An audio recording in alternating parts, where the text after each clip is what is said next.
Canelo honest. You know what I mean? There's a lot of question marks Yeah, in the fight, so I really don't know who's gonna win this fight. But I think Terrence Crawford can win, though. I think he has yeah, the yeah. goods to win. But moving up to fight Canelo, man, Canelo kind of husky, man, short and stocky. You know, Terrence can't be taking punches on the hip, on the arm. He can't stand in front of Canelo too long. He got to do his Hmm. business, turn him, keep him on the end of that jab, and try to land right hands. If he wants to switch hit, fine.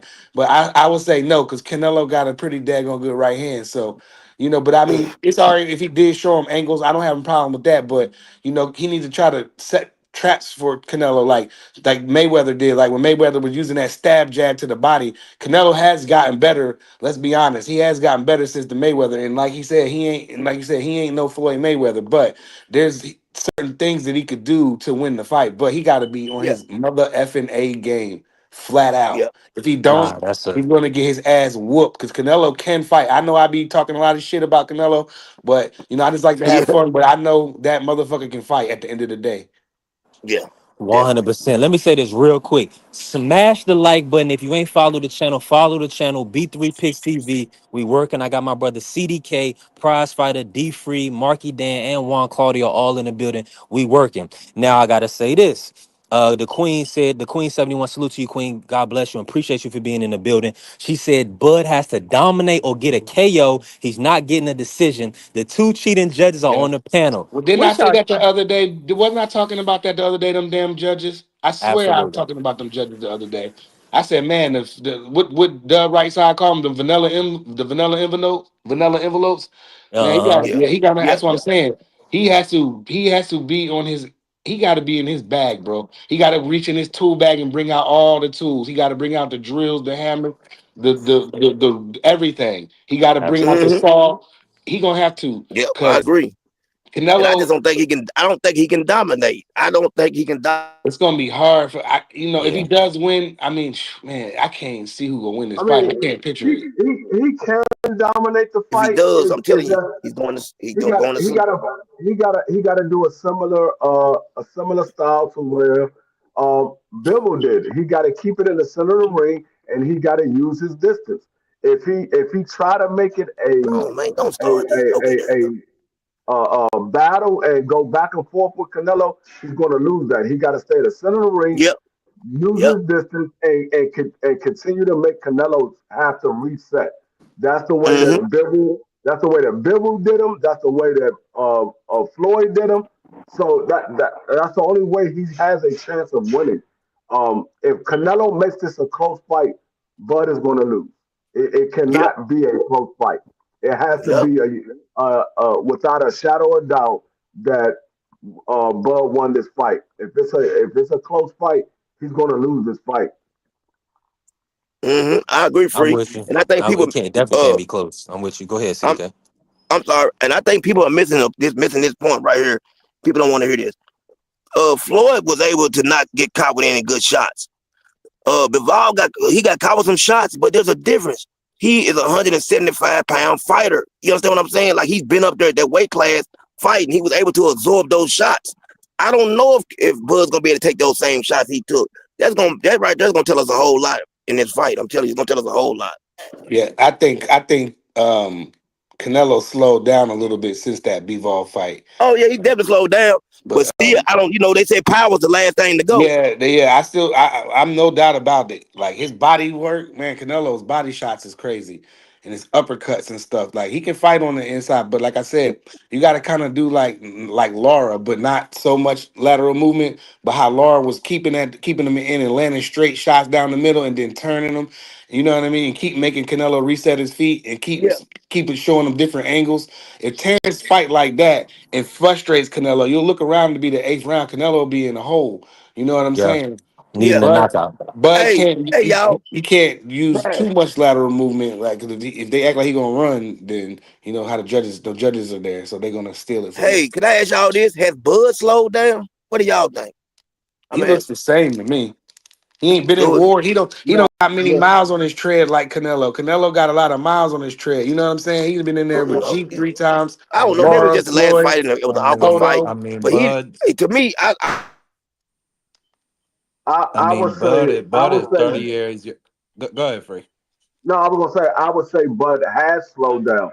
Bud is not the same fighter he was at 140. He's not even the same fighter he was at 47. I would say, yeah, he did slow down. How much has he slowed down? I Yeah, mean, we don't know because he never fought at 68 before, so we don't know right. how much he slowed down. That's the deciding factor. Is 68 going to slow him down even more? Because I would say in the Magnumov fight, I think he got touched up a little more than we expected him to get touched up by Magnumov. Because we don't look at Magnumov as, or we didn't look at Magnumov as a great fighter at that point in time. So I would Yeah, say, yeah, Bud has slowed down. How much we got to see because the last time we saw him was a year ago. Yo, my Yeah, fault. I'm back. I would. My fault. I'm back. Go ahead, What you Juan. asked? What you asked Yeah, me? What was the question that's you asked fine. me? Well, we were just originally talking about do you are you buying into all of the talk about Canelo getting hurt playing soccer or Bud having a shoulder injury going into the matchup this weekend? Nah, that's just if it like I said, if it ain't from the horse's mouth, I don't wanna hear it. You know what I'm saying? Straight like that. If and the way that this fight goes, I don't know. I don't know how this fight goes. I don't know how it look. You got to talk to me day of the fight at night once they I'll be walk right in that back, y'all. ring. Um, they both are a little older. They both got miles on them. But like Free says, uh, the miles on Crawford hasn't shown like that until the last fight, and even then, the last fight it wasn't like it's shown a lot. But again, he's going up technically three different weight classes. Like Um, brother, that's another That's thing I fair. was worried about. Like brother, and shout out to you, Juan D in the chat. He's like, basically, The the inactivity. inactivity. Yeah, Mhm. that is gotta be a factor. Canelo been a little active lately. He just when he That's fought the bull, Billy. When was that? How long ago was that? oh no, he fought William Skull. That was I in mean, May. William Skull, not Billy, but William Uh-huh. Skull. That When was was in that May. fight? Okay, so he's right back at it in September, May, Yeah, September. that's his You know what I normal mean? routine. Right. Hmm. Okay. Terrence Crawford ain't fought since Madrimov. Madrimov had a fight against Ortiz since, so Terrence has been idle. So, brother Juan, you are right about that. That's Putting on something that weight. concerning. Yeah, that's something concerning, and he's come dragging in extra weight on him. Like Well, no, most people. Yeah, I think he yeah. put on that extra weight. He needed this time to kind of prepare and acclimate to move up. So I definitely didn't. I mean, of course, we would have liked to see him in a fight, but I mean, he got one person on his mind. Now I got to bring Mark. You was about to cook on something. You was about to say something, Mark. Yeah, yeah. And firstly, the reason he didn't take a tune-up fight at 168 is probably because there's a chance that he would have looked terrible, and that the enthusiasm for this fight would have went out the window. But to the question of has Bud taken a step back? Um, Based on his last performance, I would agree with Free. He has. And then you talk about moving up two weight classes, and you talk about Bud Crawford's going to be 38 years old on the 28th of this month. I mean, looking at that Madrimov performance, it's not even so much the fact that Bud was getting touched up, because we saw in the David Avanesian fight, Bud didn't have no problem standing toe to toe and getting touched up. The difference is he didn't get his man. Bud Crawford, before that Madrimov fight, had stopped his last 11 opponents. Bud didn't get his man this time, and that could be a combination of age. It could be a combination of moving up in weight, like we were just discussing. Is Bud's power gonna affect Canelo? So I mean, yeah, like absolutely. Based on that last performance, we could say he's taking a step back.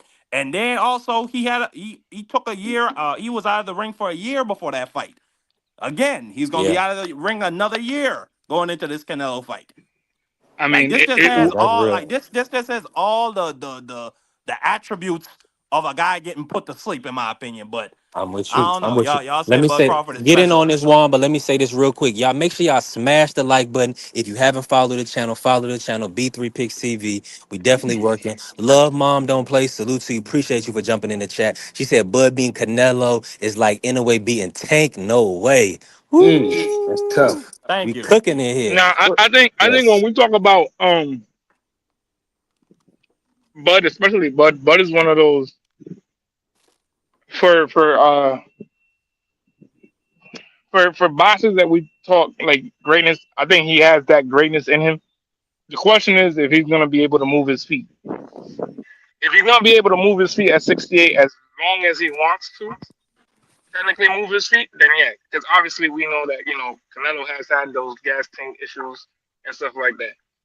But as long as he doesn't get technically hit, how many of you guys seen Canelo outbox Bud? None of us, probably. Not really any of us. His hands is fast. He's good. He's technically really sound. But you're not beating no Canelo in a straight up boxing. Like Canelo's not beating him in a straight up boxing match. I'm sorry, that's impossible. The way that he's gonna beat him is gonna either Crawford slows down with his feet, and he just looks tired by the eighth, ninth round, or he gets caught. And I don't see either of that. Yes, Bud likes to get hit. Bud does get hit a lot. That's one thing we got all clear. He does get hit a lot sometimes. But how many times have we seen him rock in his career? A few times. He got rocked against Gamboa. He He got got rocked rocked. against Gamboa. Velasquez. He He got got rocked rocked. against Gamboa. Mean Who else did Machine. that? Mean Machine dropped him, Yeah, but that was more of the momentum and everything. He just but went he got hurt bad by Gamboa. And like I told the brother in the chat, I said that he let his emotions get to him and made a mistake, and Gamboa clipped him for it. You know what I mean? yeah, But that was a he didn't mistake. look It good. really, I mean, he was badly hurt again. Gamboa was coming up in weight too, and he was badly. That's Now, yeah, concerning. but but you gotta, let but you gotta also can we remember factor in that the cut to 35? Go ahead, Juan. I'm yeah, just saying he was yeah, cutting to you got, 35. you got to cut. You got to you got to remember, Bud is not small. Bud's not a small person at all. Um, so if we're gonna really sit here and talk about it, at 35, at the point that he was already still making 35, is like, all right, bro, you need to move up because right after that fight, he fought Burns and then moved right up. He needed to move up. So even if you let's factor in, oh well, he was killing himself to make that weight. That was the only time he really looked hurt, like really and Man, legitimately looked that hurt. was pretty bad though. It was bad, but you got to factor in the weight cut. You got to Yeah, it factor was. in that's not his I'm weight. not That's factoring none. I'm factoring this. Gamboa clocked him, and he was hurt bad. hey, listen, bro. Yeah, it I'm was. all I'm saying, bro. That's really all I'm saying. Let me But say this real quick. Salute our brother Bentley. He said, "Do y'all even know anyway fighting on Sunday?" 100% we know, but I don't. like I didn't. anyway, like all the other fans would say, why would we care about anyway fighting a guy who lost to Marlon Tapales? and I and, ain't- but, I didn't know he was and he fighting. already stopped Marlon Tapales. But no, I I'm just swear I messing. didn't know that. Bentley. he fight Now, and he anyway. fight MJ. Nah, he's fighting MJ on September 14th. Marlon Mm. Tapales beat MJ and then anyway stopped Marlon Tapales for undisputed. Mm. I don't care about that because anyway didn't beat MJ. He can't get the credit for what Marlon did. He Right. got to get credit for what he did. Right, Fred. I agree with that. All I'm saying is that ain't the topic of discussion. We in a way we need him to fight a Junto Nakatani, a Bam. Man, We nobody need to want to see see him him fight move no up to damn Gentle Knocker. 126. Nobody want to see him Uh fight no I want to Gentle see him fight Knocker. Junto Nakatani. There's a I whole know, Uh, cause island of you niggas over there that want to hold on, see hold him on, hold fight on. Junto. You want to see him fight Gentle Nakatami because you're Japanese. We're talking about the American fan base. We want to see him I'm fight not somebody that's Japanese. American. Hey, Bam. salute. Hey, listen, hold on. I want to say this. Salute to my brother, Crush the Legend in the building. Appreciate y'all. Antonio, listen, be professional, man. I hope you're not no young kid. Come on. He said he farted and juice came out. Come on, tighten up, man. We talking real Oh, now boxing. get him what out of the We here. fuck? real, Now, hell, now we get real him out of people in here. here, man. Get him Listen, out of here. What the off the rip, hell? off the rip, Yeah, what the? ban Or him. give him a day. Give him a day. I'm Nah, gonna don't put him get. in Let him time. go But home. see, hey, prize when I be Let him go touching home and buttons come on back. here, I be banning people and everything. See, that's what I'm saying. I You don't like tripping. doing that. This But guy yeah, be he'll over here come back. shadow banning. I know. Stop Listen, it. That's just a everybody. troll, dude. Like what? We Yeah, up here talking boxing. You go make a comment like that? All right, bro. Get up out of here. right. Out of everything you could say, and hopefully you smash the like button and follow the channel, man. We trying to grow. Man, We go building change your on this. drawers. Not uh, go change your drawers. That's Let crazy me work. say a couple of things, and then I definitely want to bring our good brother Crush, the legend, in the building. Man, listen, for Crush to be on with us, it's almost 1 p.m. Shout out to the OG. I know your Okay. schedule, family, so I truly appreciate you. What's the Uh, OG? let me s- let me say this, bro. Vegas says it's going the distance, and if it does, it's going to Canelo. So, Bud only option is the KO Canelo. That's what the good brother Bentley said. Uh, We can cook on that in a second. I just want to kind of get our brother Crush in the building first to kind of get your thoughts, Crush. Crush, I want you to cook on everything, but I want you to really speak upon this. I feel like people are always lying. What's your take on Canelo? They saying he got hurt playing soccer this week, and then Bud having a shoulder injury going into the fight. Are you buying into any of this, Crush? Nah, salute to the panel, salute to the depth. Nah, I ain't buying none of that crap. I don't want to hear none of this nonsense. Now they got to come up with extra stories to try to make the fight more interesting. Well, he got an injury. He got an injury. What is some sort of fix? Where the fix is leaning towards? I don't want to hear none of this nonsense. Somebody they took this fight and somebody ain't prepared enough to get their ass whipped. So we gotta wait to Saturday find out which one is going to get their ass whipped. But somebody's definitely getting their ass whipped. That's what I got on it. But I don't care about all that other nonsense. I need to see the fight and we can go from there. Yo. Leg injury, shoulder injury. We don't want to hear that shit. Because it seems like it's an excuse being made for lack of performance. Because I've been saying this fight better not be a disappointment. I said that. I've been saying it. This fight better not be a disappointment because it got an ass undercard. I mean, it's ass. Yeah, speaking of You that, know, who's I'm on the really excited to undercard? hear. Christian Lily, Lester See, it's so Martinez, uh, You got what's his Lester name? Steven Martinez. Nelson. You got Lester, Steven Nelson in you got Stephen Martin versus Lester Martinez. You got Kristen Bealey versus. there. I'm You got sorry, Kristen Bealey versus Lester that's Martinez. You got Stephen Nelson versus I believe it's what is his name? I can't think of Uh, his name. Steven let Nelson, me who is say he this: fighting? You we got got you Cap got who you got Fernando Vargas Jr. versus Caleb Wash. right. somebody Uh, going to sleep in that fight. Yeah, I'm not interested in really none of the, them fights, to the be the first honest. two fights, I'm not really interested in. I want to see the Fernando Vargas versus Caleb Wash.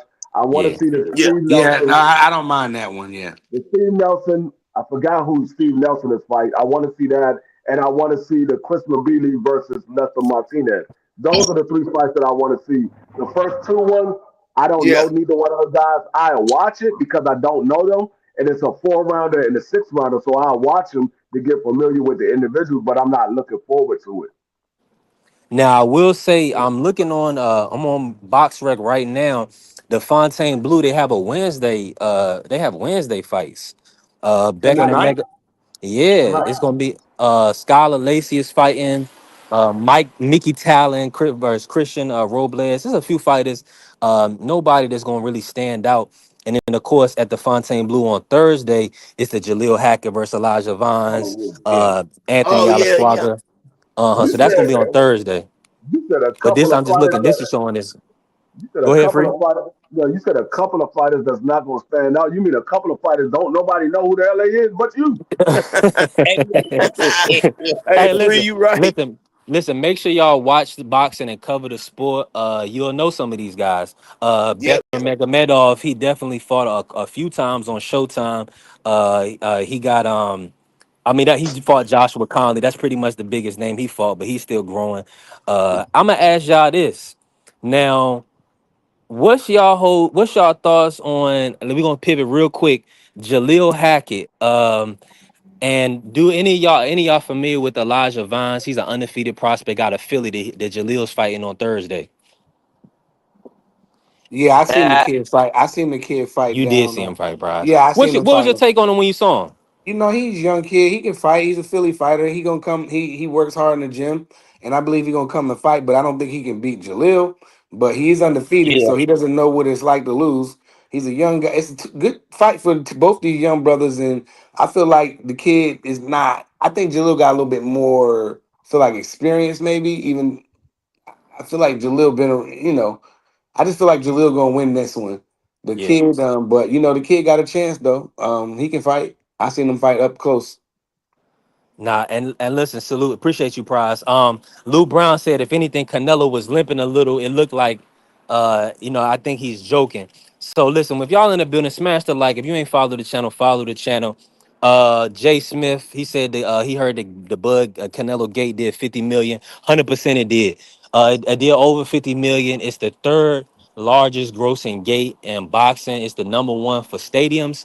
but it ranks third behind Mayweather, McGregor, and then Mayweather Pacquiao. So shout out to Netflix and Turkey Seller Riyadh for kind of getting that over the line. TKO and Dana, they did a great job. I mean, they pretty much sold it. Well, I'm pretty much with these two great fighters. They pretty much sold it. So, Adam also said Jermaine Franklin. He's fighting. I know y'all know Jermaine Franklin from fighting AJ. He also fought Dillian White. He's fighting on this card. He's fighting this 6'9" dude. So yeah, I did see he's fighting this big dude. So, and that's an even 50-50 money line. So y'all want to watch out for that. Uh, what else y'all got for me? We doing open panel, man. I'm out here 5 stone still waiting on my car to get done. Thank God it wasn't my starter. I just had to get a new battery and some and a brake fluid exchange. So I'm thankful for that. It didn't clean me out too bad. But what's are you I gotta ask you this, Crush. Are you feeling the big fight feel? Do you feel like is this like a normal natural big fight feel to you, or do you think it's lacking something? Well, compared to the others, man, it's just another day at the office, as far as I'm concerned. Been watching big fights for so long. It's like sometimes some shit that seem to be the same after a while. So, I mean, it's nothing. It's one of the biggest fights of this generation. So it's a big fight. It's definitely a big fight. Good for this generation. Good for their pockets. Good for the fans. No problem with it. Hmm. Yeah, I'm gonna be honest with you. It's starting to pick up a little bit because we cover the sport and we in it every day. It is. I feel like it's different for us. You know what I'm saying? But for like the average people, the casual fans, the people that's also watching the Netflix, the series that they did. They put out 2 episodes on Netflix. That type of stuff kind of builds Yeah. interest. So I was watching those, and that's gonna galvanize. Now, let me ask y'all this. It did do, and I'm gonna get into the chat and we're gonna cook a little bit. It did the Netflix between Jake Paul and Mike Tyson. I believe they're saying it did roughly over 108 million. Um are y'all expecting this fight to surpass that? Or do y'all feel like it's gonna come a little short in comparison to Jake versus Mike?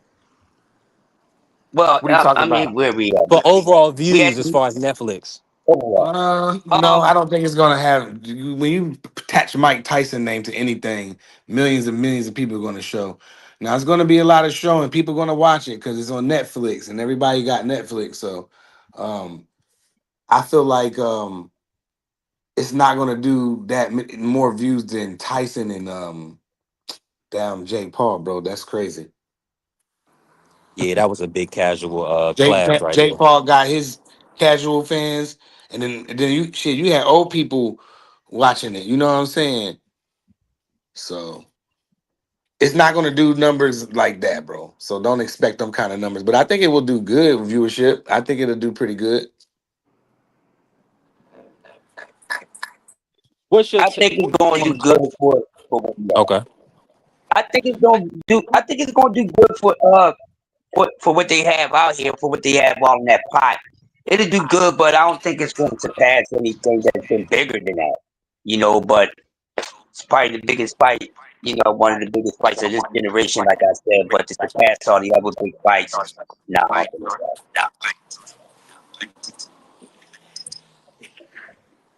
Yeah, I got a free. If you could, do you how what's your take on? Do you feel like it'll surpass the views for Jake versus Mike, or do you think it's not gonna pick up that casual appeal?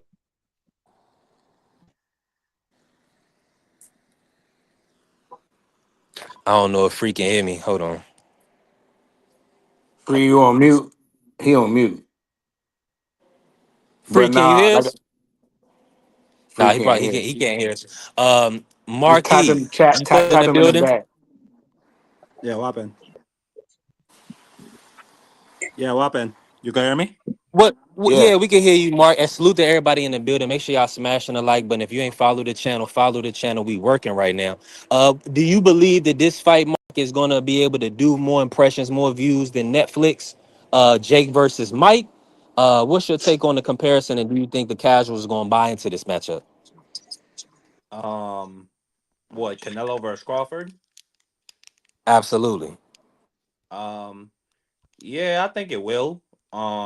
Just for the simple fact that these are two actual fighters that are actually active fighters and have really been, at least when we're not talking about Mike Tyson's case, I'm more so talking about Jake Paul.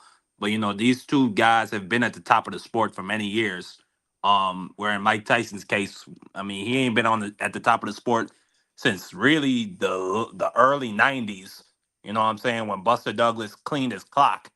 Like after that, the titles he got when he came out of jail, like a couple of those guys took dives. You know what I'm saying? And then he got his clock cleaned by Holyfield. So we ain't seen Mike at that level in at least 30 years. You know what I'm saying? Whereas in this fight, like I said, we got two guys that have been recently active, two guys who have recently been at the top of the sport. So yeah, I see this getting way more viewership. I see, you know, when you talk about the streamers and the content creators, I think they're gonna really sink their teeth into this because unlike the Jake Paul, most people don't even believe those are real fights. Like a lot of people think those fights Wrestling. are rigged. Yeah, and then Free anytime we talk about it, Free brings up the point about Google having the result of the fight out before the Mike Tyson fight was even over, and it got so bad of everybody saying the fights are rigged that Jake Paul actually retained a legal firm to begin suing people that continue to say that his fights are rigged. So yeah, I expect this fight to have more viewership. You just talked about the gate, $50 million records. Just underneath Floyd's two records that he holds by himself. Yeah, I just see this being a bigger fight in general than that Mike Tyson nonsense. Yeah, they are tough to bet against. Brother Lou Brown in the chat said Crawford and Usyk are the fighters I don't bet against. You know what I mean? I can dig it. They like I said, man, it's gonna be tough. It's hard because there's a lot of question marks all over the place. Is Canelo gonna do this? Is Bud gonna do that? Can Bud take the punch? Can he take the weight? Can he hurt Canelo? Is he gonna get stopped? Is there so many question marks, dog? That's why I'm excited with the general question of the show, and I'm excited for the fight.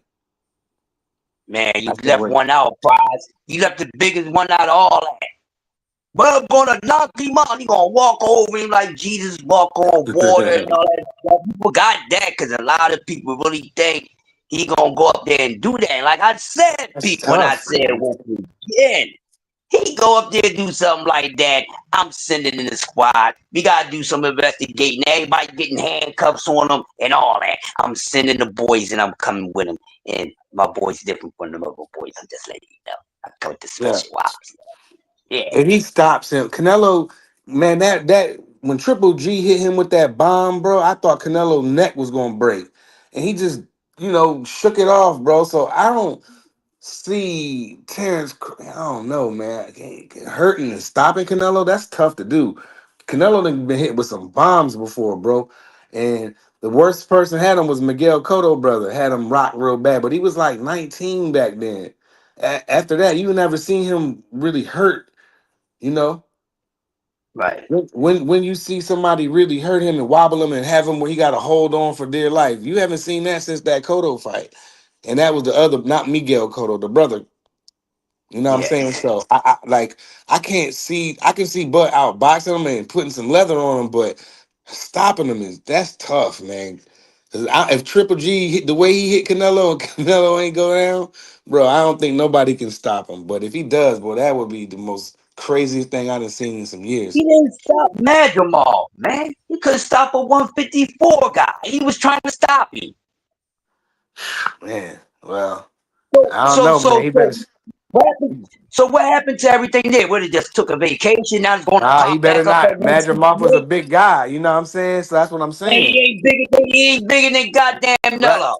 That's what I'm saying. So when people say he gonna stop Canelo, I'm like, man, that's tough, man. I can't. Now, if you say he gonna outbox him and beat him, fine. I'm cool. I can agree with you because I'm 50-50 up in the air with this. I haven't picked. I'm going with Crawford. I want Crawford to win. I'm gonna pick Crawford to win, but I mean, deep down inside, I don't really know, bro. It's 50-50. This could go either way. Canelo can oppose his will on Terrence Crawford. You feel me? And now Terrence Crawford we might see something that we didn't think. His Terrence Crawford getting his ass beat. We might just see that, and we gonna be like, damn, we gonna come up here and talk about it for y'all. But I don't know, bro. Like this is 50-50. I want Terrence to do this, man. I do, though. I want him to do this. I want him to win this. Well, we gonna see, 100%. man. I'm full agreement. Go ahead, Crush. I was like, I can't wait, man. I Yeah. can't wait. I'm tired of talking about it. Cause the next day we can hear the people who's gonna cry, need a voice meter, some baby wipes and pampers and all that, and we'll deliver it to them. For everybody that's on the good side of it, enjoy yourself and you're winning. But definitely gonna be some voice meter ish out there. No matter who loses, uh, Bud fans is gonna go nuts. They're gonna go postal, just like the Bellman did back in the late '80s and shit. Canelo fans, they want to go start wars and shit. So I can't wait to see what's going to happen, man. Because the aftermath, that's when the second part of the fight starts. Oh man, I can't wait. Because the fans and content creators, y'all know how I get. I can't wait for that part. That's the best part of the fight. He said he going The round one. Said aftermath, you going Canelo Power gonna turn Bud around like a Modelo bottle and turn him into a Bud Light can. That's crazy. man. Hey man, I Round. like reading the chat opinions because everybody, there's some people in the chat that think Terrence is going to win and really standing on that and really believe that he's going to win. And there's people in there like, there's no way, he's too little, he's a welterweight, Canelo's going to stop him. You know what I mean? That's Mhm. the drama of it. The whole like that's when you asked me, was I excited for the fight? The drama, just thinking about all the drama, and then they're gonna do 100%. the face off, like the brother said. The face off gonna be lit, and then it's gonna be go time. Yeah. Let me Straight say like this that. real quick, man. I got 27 people in the building. Do me a favor. Y'all smash the like button. If you haven't followed Yes. the channel, follow the channel B3 Picks TV. We working. I got a great panel of brothers on here. Prize Fighter, D Free, Crush the Legend, Marky Dan. We working. And listen, uh another thing, I just left Firestone. The damage was about 360. I'm thankful that Ouch. it wasn't my starter. I know Yeah. that's the day starter, so you already know I'm on the Yeah, I just road went through with that B3. this I got to open change out panel. my whole alternator. Yes, sir. Okay, yeah. So D1 had to jump on. So listen, it's open panel. Y'all, we just gonna cook freely. I mean, y'all say what's on your mind, say it with your chest, do whatever you need to do. We working. I wanted to get into the chat, but I'm about to start driving around. I'm gonna read a few comments real quick. Lou Brown, appreciate you, bro. God bless you for being in the building. Appreciate you, fam. You definitely was giving some good insight. He said Nello can't glove up against Crawford. It's a death sentence. Hey, like I love this, man. Everybody's on opposite sides. Our brother CDK said he got Canelo stopping Bud. That's tough. I'm excited for this Ooh, matchup, yes, man. sir. Shout out, Fire. shout out, brother Remo. Oh, salute my brother Yeah, Remo in the building too. Salute. Hey, Remo, we cooking with grease, man. If you can't pull up open panel, I'm about to be yo, moving around. Remo. God bless my brother. Appreciate my brother. Smash Listen, the salute to light. my brother D1, a real OG, a real guy. He just hit the cash app, showed me love for the car, and I appreciate that, man. Listen, if you can, show your brother some love. And salute to my brother D1, always showing love, always supporting. D1, what's good, fam? What up, fellas? What's up with you, What's man? Yo, good? Yeah, good. D Web, my guy. What's up, bro? What's up, Crush? How you doing today, man? What's up with I you, just want to OG? I'm say this chilling, What's real up, man. quick. Free? Salute to round one. I don't know if that's round one they be rocking. No, They be no, on the that's boxing. no, that's the other round one. He cool as shit too, though. But Okay, cool. round one, from Sports Pick is Edwin, bro. He about to get into the fight too. He 51 I know. took a Salute little to fight in Edwin. Border Wars. Hell yeah, He is. that's That's what's good. Hey, let me just say this real quick, and I want y'all to open it. I just want y'all to cook and D1. I want to get your thoughts on everything. Round one said Yellow turned a lion into a kitten, and Bud turned the big fish into Finding Nemo. Two greats. That's a fact. bro. Salute, to brother. Round one. I can't. I'm gonna have to be moving around. Y'all can't pull y'all comments up like that, but just keep working. And we gonna rock out. What's your thoughts on everything, D1? I'll read some of the comments when the brothers Appreciate you, Prof. in between the brothers cooking. I think, bro. I think I've watched a shit ton of Terrence Crawford fights that I probably wouldn't have watched or cared to watch. I've watched so many Canelo and Terrence fucking fights over the past 3 days, and I've came to this conclusion, man. Is Bud is a devastating counterpuncher against much smaller men. I've listened to Roy Jones tell me or Andre Ward and Roy Jones both tell me that this guy has been sucking himself down to do that. And I'm not trying to take a stab at the man or shot at the man or none of that. I'm just there's a size disparity here that's going to be very hard to overcome. His counter shots are explosive and they fucked Errol Spence up and all that. Canelo's a different fucking beast, bro.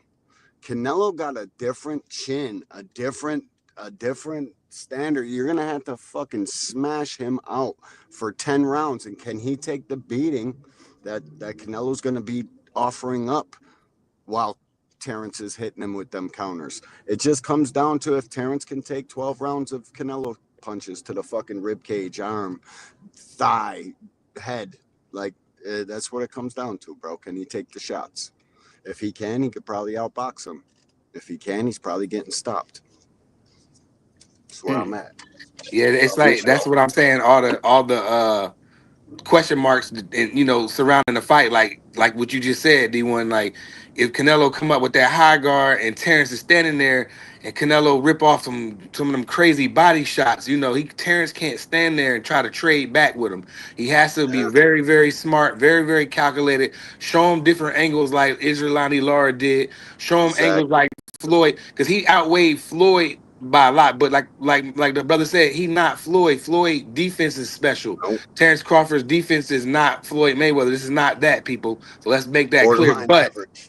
yeah, but Bud, if he can take it, he is a dog. Sometimes a dog can be too. You can be too much of a dog, and sometimes. Exactly.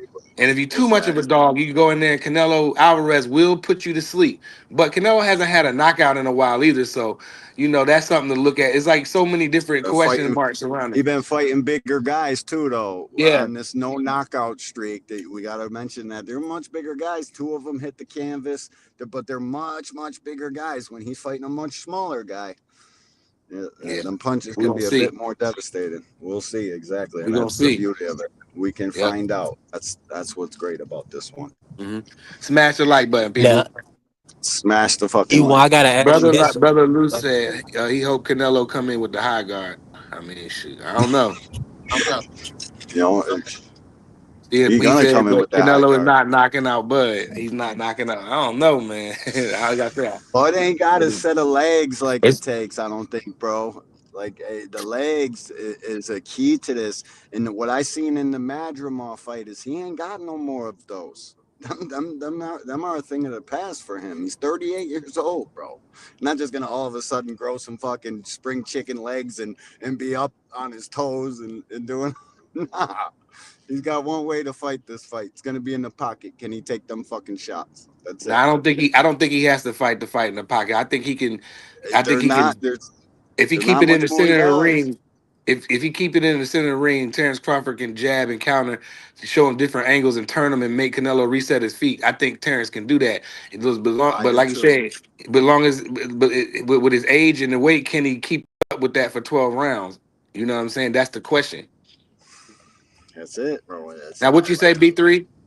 You was about to say something? wanted to get D1's thoughts, and I kind of heard you lie, but I want you to speak on it. What's your take on all this injury talk? Like they saying himself playing soccer, they saying with a bad shoulder, whatever the case may be.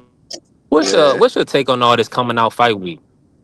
I think it's cushions. It's guys. Listen, bro. Whether we find out or not, these guys don't never come into that fucking ring 100%. But the key of it all is, do they get in the ring? And most of the time they do. So once you say okay to that, once you fucking get in that ring, for me, the excuses are done right there. As soon as you say, all right, I'm getting into this fight, they call your name, you fucking make your ring walk, you get into the ring. Once that happens, all the excuses for me, I don't give a fuck what you got, what happened. You shouldn't have got in there then. I'm in full. You shouldn't have got in No, the I'm with you, fucking ring. D1. You shouldn't have. Yeah, no, but it's the fans are gonna make more out of it than there probably is. The Showbiz, I was watching Yeah. him a little earlier. He said that it looked like Canelo was limping, but I think it happened after the fucking the whatever it's called. What was it called? The Grand Arrival? Yeah, Grand Arrival. I think the Yeah. injury took place after that. So man, we'll see. And if you can noticeably see him limping, then Terrence going to take advantage. Terrence going to take full advantage of that. Terrence said he wasn't hurt at all. He looked dead in the camera, flexed, and said, "What shoulder? What are you talking about? You guys on Right. the internet are crazy." That's what he says. So, man, yeah, I put very little into that, bro. As soon as they get in the ring, that bell rings. To me, it's on and popping. It is what it is. So I like the Ryan Garcia shit. All these excuses, all these guys made over all these years, they mean very little to me. Just my personal opinion. He said Canelo Hey, about to listen, I'm knock I'm 100. I'm in Crawford full agreement. toothless. Once you step in that ring, once you That's what I said. agree to go forward with the fight, you didn't postpone, you didn't ask Turkey for postponement or nothing like that. Man, listen, you gotta ain't no excuse. Uh, Yep. and my whole thing is that means they on the field because, like you said, these guys, all these fighters is going with little nicks. You know what I'm saying, bruised up. They have a I'm thinking about Canelo sparring Boots Ennis, Yoneli Hernandez. He's sparring Saint. So you mean to tell me this brother doing all this sparring and he don't got no nicks, no bruises, no nothing? So that just Exactly. don't make sense. You see what I'm saying? All that work he putting in, he's training, he's building his body up. It's like Alice. He's building himself up for up so he can be at his best. So yeah, it's gonna be, little things, but that's why they take the week of the fight, to kind of they don't spar, you know what I'm saying? So they can kind of get their self prepared for a tough matchup. I gotta and salute to Travis Bryan and man. Appreciate everybody that came in and smashed the like button. Yes. See y'all following. Going and figure out. Continue with everybody that's in the building. Let me ask y'all this real quick. I want to say this. With this matchup with Bud moving up, putting on this extra weight, do y'all feel like a tune helped being 38 years of age? Do y'all believe that a tune up would have helped Bud, or do you No. that would have been that wouldn't have situation the rest or the acclimating, walking up, getting his weight in order for preparing for the Canelo fight? That was his best route. What's y'all? No, I spoke. I said it earlier. If he had took a tune up and then looked trash against somebody who's not on Canelo's level, I mean that just sucks all the enthusiasm out of the fight. So no, a tune up wouldn't have helped him because he probably wouldn't have got the fight. So no. I agree. I agree with that. A tune-up could have fucked it all up. You go up there Hmm. and fight this 168-pound guy, could go real bad. So I think a tune-up's whack. Fight. Yeah, I don't think a tune-up was necessary. Not for this kind of caliber of a fight. I think he's Now fine. the reason why I I think bring he's that gonna up go to is bed anyway. somebody said earlier that Bud's see there you go, the inactivity is going to play a role for Bud, him being out the ring for over a year. um I mean, the so yeah, so that's what inactivity, I the was asking age, for, the weight, that all of that. inactivity. Okay, appreciate The inactivity, the age, the weight, all of that is gonna play a part. it. Yeah, I'm in full agreement. I'm in full agreement, man. I'm looking forward to this fight though, man, because we got a generational talent on our hands. Bud Crawford, we've seen him through the years. He stepped on pretty much everything at 47. Now Bomax said that Crawford was supposed to be up and weight years ago, but he wanted Crawford to move through divisions. I gotta ask, what's your Crush? Are you in the building? Yeah, I man, gotta I'm ask you back. about that. That What's just your take sounds on like that? some bullshit, man. Go ahead, Crush. See, this is what I'm talking about. For all you people out there saying ain't no such thing as weight bullies. Well, there it is. It's weight bullies, scary tactics. Yo, I'm gonna just keep draining myself, taking advantage. I don't like itch like that. You can't get nobody that much goddamn credit. Give a damn what he did. I'm pulling the layers back on every damn fight, okay? King Kong ain't got shit on my brain. Listen, man, we gotta stop this nonsense. And a few people have talked about this over the years. And this is what I'm talking about. Why you keep doing this? If you really that damn good, you ain't gonna be playing around, keep draining yourself. That's not really daring to be great, people. For all those that talk that daring to be great, I just stomped on it if your fighter is moving like that. And then his trainee will come out and say, man, we waited for years. Yeah? See what happens? Wonder why. I wonder why. Because simply what y'all just said, a tune-up would have been detrimental. Fuck that. We would have really seen if he was great like that. I ain't making no excuses for no damn body. They get out here, you got your pom poms, you talk about they great, they say that they great, but do great shit. It don't take no shortcuts. This is blasphemy, man. That's why you can't be giving these dudes too much. Hey! Because when you dig into the layers, it's going to be something that's going to put a bad taste on your taste buds. That's whack, man. Dude should have been moved up. That's what I'm talking about. See? But people don't want to talk about that. So before my boxing hormones flare up, I ain't saying nothing else about that part and passing. Bullshit. Not past the mic. Straight like that. Hey, nah, and that's I know. Go ahead, D1. I wanted you to cook on that. I know you was about to come in. Bro, dude Adam in the comments said Canelo's never fought somebody like Virgil, even a Virgil, and that would expose. Canelo fought Triple G, which is on a complete different level than Virgil. Give me a few minutes. I'm taking care of something right now. I'll be right back in. Okay, cool. Okay, cool, D1. Yeah, I don't know about that, Adam. And you my That's brother, and I tough. love you. But that's That's Virgil. tough. Virgil's not. Virgil still got a lot of growing to do in the sport, and I love Virgil, but we need to see Virgil, fight some champions. Xander Zayas, he need to take that smoke, and then that'll show us what level Virgil's on. He needs to fight a Boots Ennis, but also just compete for the titles. I know he wanted to stand on this fight, but that didn't work out for him. Now, let me ask you that, Prize. With the whole Crawford supposed to be already moved up in 168, do you believe that? And what's your whole take on Bomac saying that? I think Crawford probably, should have just went to junior middleweight. Fought in some good fights there too. 54 loaded. He could have made some good money there. Then maybe have him try to fight for the middleweight title, and then go away. But he's jumping up, man. So that's what he wants to do. Yeah, So yeah. I'm gonna I support got him my to do brother. it. I'm with you, Prize, and I got my brother Remo in the building. Salute, Remo. Appreciate you. Let's talk fashion. This is my What brother in the up, building. Rick? What's on your mind, Remo?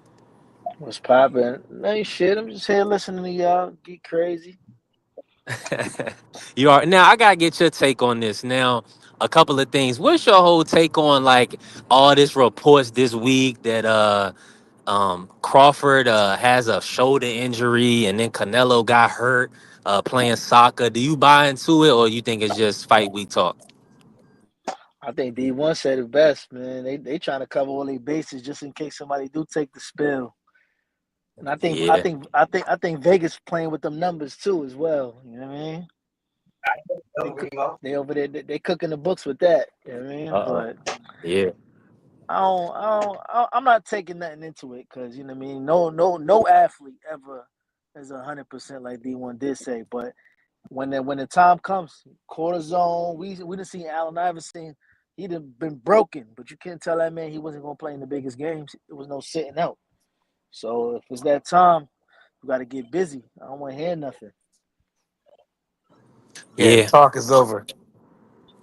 Now I gotta ask you this about because we go back and forth with the weight stuff every so often, understanding these guys is cutting a lot of weight. Do you believe that Crawford should have moved up a while ago? Do you believe that he could have campaigned at higher divisions, or you think that was just Bo Mac, kind of selling this fighter? I think he probably was draining himself, but you know what I'm saying. Everybody put themselves in the best position to make the most that they could actively, and that was the path that he took. He became two-time undisputed, and now he's taking an opportunity where he don't got to drain himself, and like he said, you don't got to really cut no muscle with this one. The man stays in shape all the time. Hmm. I think it's a good thing for him. Actually, I'm Yeah, not Jim scared of Rat. no weight when it comes to the dude because he don't have to leave nothing on the scale now. Everything that he works in the gym, Yup. he could keep all that weight on him and just worry about technique. Yeah, I think that's gonna be extremely beneficial. Mm. And and when they say size, About I keep 12 pounds. I think I'm Malia. Go ahead.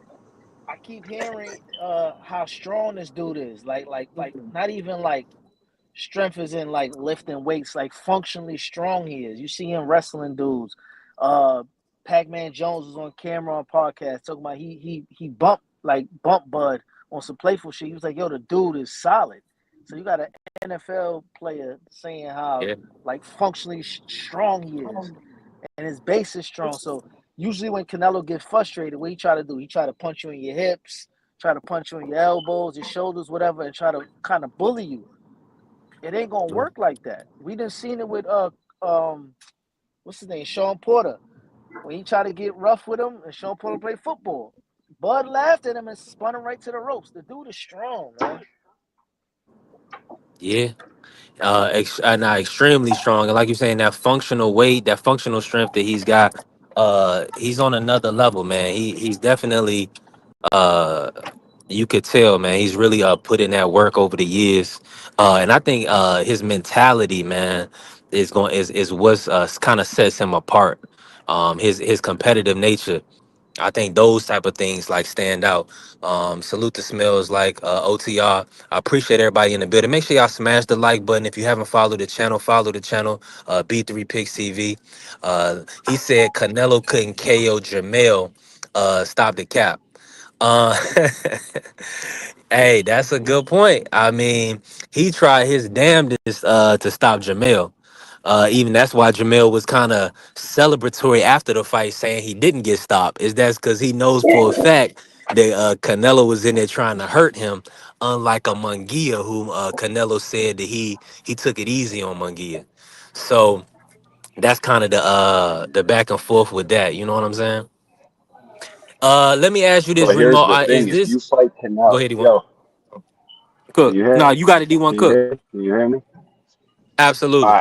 Well, the thing is, he didn't stop Jamel, right? But Jamel fought in a fashion in which you ain't gonna follow never no time if you go in there and fight in the fashion Jamel Crawford did. Or Charlo, he chance of winning that. So now, do you think it's smart for Terrence Crawford to go in there and fight like Jamel Charlo did? It's a much different fight. So at that point of where he didn't stop Charlo, it's a moot point, bro. Because if you go in there and fight like Charlo, there's no chance for you. And Terrence Crawford is going to use as much lateral movement as Charlo. You got 0% chance of that happening. So that's a moot point. Whoever said that, comments, whatever, it shit don't matter because if you want to beat Canelo, you gotta fight Canelo. You're gonna have to fight. So, and I think Crawford, he ain't gonna go up here and just sell out and say, "Oh, I didn't get knocked out. At least I didn't get stopped." No, Crawford don't strike me as that kind of guy. He's gonna go in there and try to his try to snatch his shit. That's just the kind of guy guys, bro. He ain't coming in here galley and just go through 12 rounds with Canelo. He's gonna come in here and try to beat Canelo's ass. That's what I think, anyways, bro. He ain't having no Charlo performance, no fucking way. Crawford really great. Crawford wants to be on that Mount Rushmore. He don't want to say, oh, well, at least I tried. At least I lasted 12. No, no, no, no. He ain't that type of dude, bro. So Hey, B3. zero chance of him doing that. You was saying I hear something you, about fam. I think he's you moving. was saying something about What up, Ray? what's up, baby? You was saying something about Crawford's competitive nature. I just hope he Absolutely. don't. I hope he don't go down that route where he think he gonna slug with a slugger because he like firefights. I just hope to Hmm. God he don't go that route because the dude got the reach, right? He's a fighter, bro. We see we seen Plant effectively winning rounds by boxing. He ran out of gas. Hmm. We've seen blueprints of how Yep. you could beat him. You don't have to have the best defense, but what Bavor was doing and what Plant was doing, they was catching him coming in and making him reset. And when what happens with Canelo, from my naked eye, he gets frustrated, Hmm. and then Especially with a he starts boxer. loading up. Yeah, and then he starts loading up. But the thing that's going to be the benefit of Crawford is when he switch hits, that brick hand's going to be in the front side. And y'all say he a good counter puncher, that's going to be to his advantage. I don't think he can knock the dude out. That dude, his chin solid like a New York City fire hydrant. He not going nowhere. Hmm. Mm. I He want to. definitely not gonna knock him out. I wanted to go back to what the person said in the chat. He said he couldn't knock Jamel out, and to what D1 said. The thing is, have we ever seen Jamel physically hurt to where he had to take a knee ever in his career? I would say no. I never seen Jamel physically hurt. So he was hurt bad enough that he said, "Let me take a knee so I don't get knocked out." So it's not like that Canelo couldn't knock him out. It was Jamel wouldn't allow him to knock him out. Right. So That part.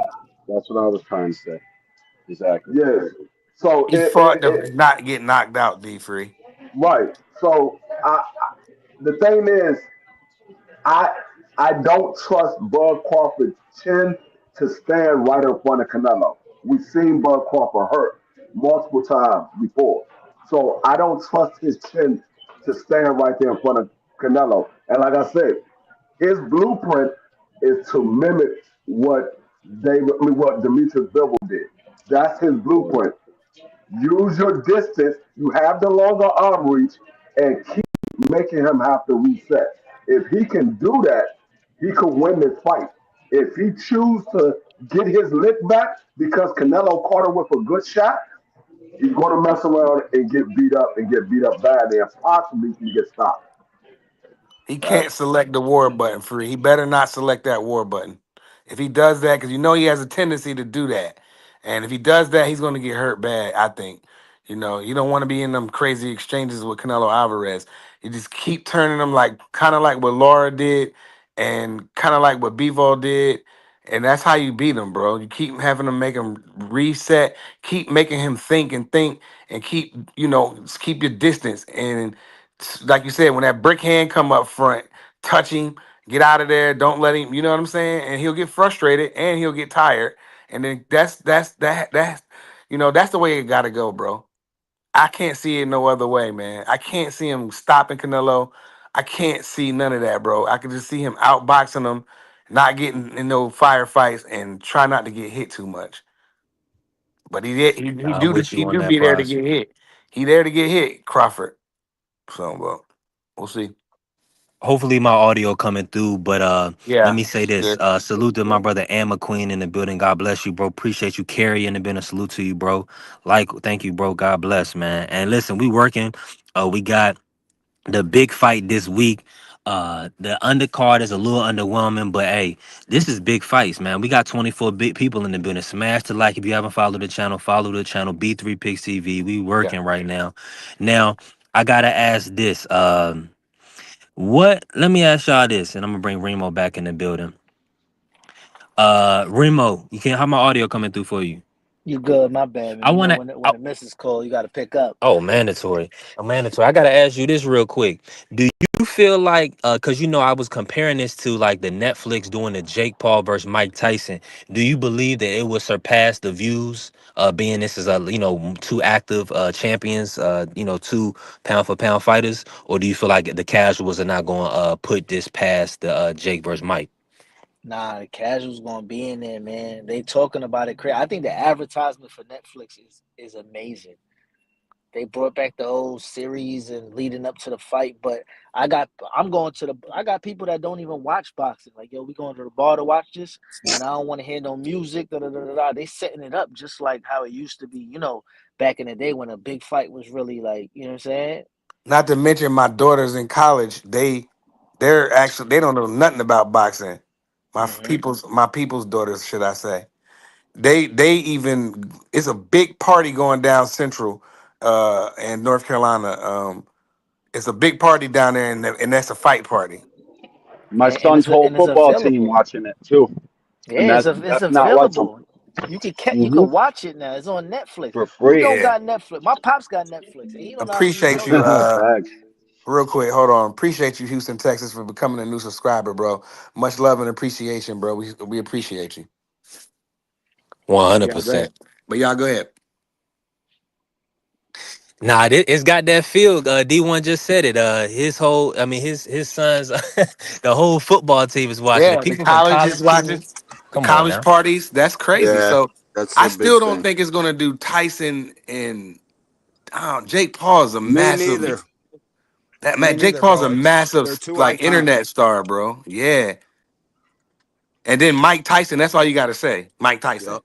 It's I Mike. think No, I you don't think it gotta might say nothing else. I think it might do just a hair under. But I Yeah. think Yeah, I think I think I don't. Tyson and them kind of set up the followship on Netflix for this. But what Yeah, really matters is what Facts. fight follows this for like the casuals to carry on. That's yeah, gonna be the issue. Well, yeah. ask Tank I Jake. think it'll get a few million a few million views. I don't think it's going to reach no 60 million though. I don't think it's going to No. reach that. I Yeah, I That think was don't it'll the either. get that was the a, impressions. It was 60. That was a number. yeah, I for thought it Mike was Tyson 90. and yeah, it was like 60 million. I'm gonna be Damn. now. This I'm gonna be honest with you. This is the number that I saw. I saw 108. I That Damn. saw at I its mean, that peak. overall views, it That could was be the peak number. the numbers that I heard originally when it first came out. They said Mike Tyson and Jake Paul was in where they said over 60 million homes. That's what they said. It was Mm. over 60 million. So they didn't say how much over. They just said over 60 million. And So that's a yeah, lot, bro. yeah, Yeah, that's that's a lot. crazy. That's why I said I think Yeah. it'll get a few million because it is on Netflix. It's free, so I think they'll get a few million. But when they reach that 60 million or plus, I don't think it'll reach that high. I got a question for all of y'all though. With Yeah. how big the impressions has been with the Netflix thing, is keeping boxing behind the paywall? Is it dead now? What, boxing as a sport? We got to, well, we No, got Nah. no, to no, no, see. no, no, no, no, not as a sport. The Keeping box, paywall, pay per view. keeping it behind the pay per view paywall model. Is that deep? I It don't know. hurts it. you know. I don't think it will because the only reason why this is not on a pay per view is because Turkey has the money to pay these fighters what they're asking for. With another Exactly. promoter, they don't have that money. So in order for these fighters to get the type of money that they might be looking for a fight of this magnitude, they're going to have to put it on pay per view Like for the fans Jerron to pay Ennis for it. versus Virgil Ortiz to be on pay per view. You feel me? Yeah, All right, for two big name fighters to get the money like this from the reports. I don't know how true it is. I know that Canelo's getting 100 million. They said Bud is getting 50 million. Damn, The promoter's not okay. giving out no That's 150 crazy. million dollars. that's Stay right, Nah. insane. so stay right there, right? Stay That's right there. insane. Yeah, So you stay had right there. What? Tyson Mayweather Netflix. You got Bud Canelo Netflix, and then you got uh Jake Paul Tank if it ever happened on Netflix. Mm. That's three of the biggest extravaganzas in the last five But years for free. Tyson, No, Tyson no, Mayweather is Netflix. I thought that was some fight sports shit. Like they're doing a different yeah, platform. they No, no, do no, it. no, no, no, not no, no. The Tyson. No, sorry, Oh, okay, Tyson okay, versus okay. Jake Paul. Tyson Paul. Tyson versus Jake Paul. Sorry, But I see, misspoke. It depends if but the see, streaming platforms want to pay these big checks to these big name fighters. It all depends on who's cutting the checks if it's going to be pay per view or not. I don't think it hurts. Like Tank is probably going to come back off of this Jake Paul joint and put his very next fight on fucking pay per view. So But I I think don't that's know. what's hurting. I think keeping it It behind a is, bro. paywall is what's hurting the sport It itself from is. growing from casuals. Like, what casual is going to spend $90 for two fighters that they don't really know? Right. and see that's the thing. It's Zero. it's the amount of money that these fighters are asking to make the fight. So if these fighters are Mm-hmm. asking for a ridiculous amount of money Bless you. to make the fight, the promoters have no choice but to put it on pay per view. They Now, if gonna these need they fighters gonna are need Yeah. some back end money. yeah, They gonna need that back end. if they Mm-hmm. asking for a reasonable amount of money, then yeah, the promoters can put it on without it being on pay per view. But if they asking for, like, let's say we get a Shakur versus Devin, and they asking for 20 million each, they were like, well, the network ain't giving us $40 million. Plus, we still got to pay all of the other fighters on the undercard. They ain't giving us $40 million for Yep. this fight, so we're gonna have to put this on pay per view. Now, if they if they That's why I if they said. had the money to do it, then so be it. They'd do it for free. But Yeah, if they brother don't Lou, have that's the money still to, turkey though. He said Usyk got 130 mil for undisputed. That fight was on the yeah, zone pay per view. that was. But I mean, that was on the zone It pay was per still pay view. per view. It Yeah, was still pay yeah, it per was. view.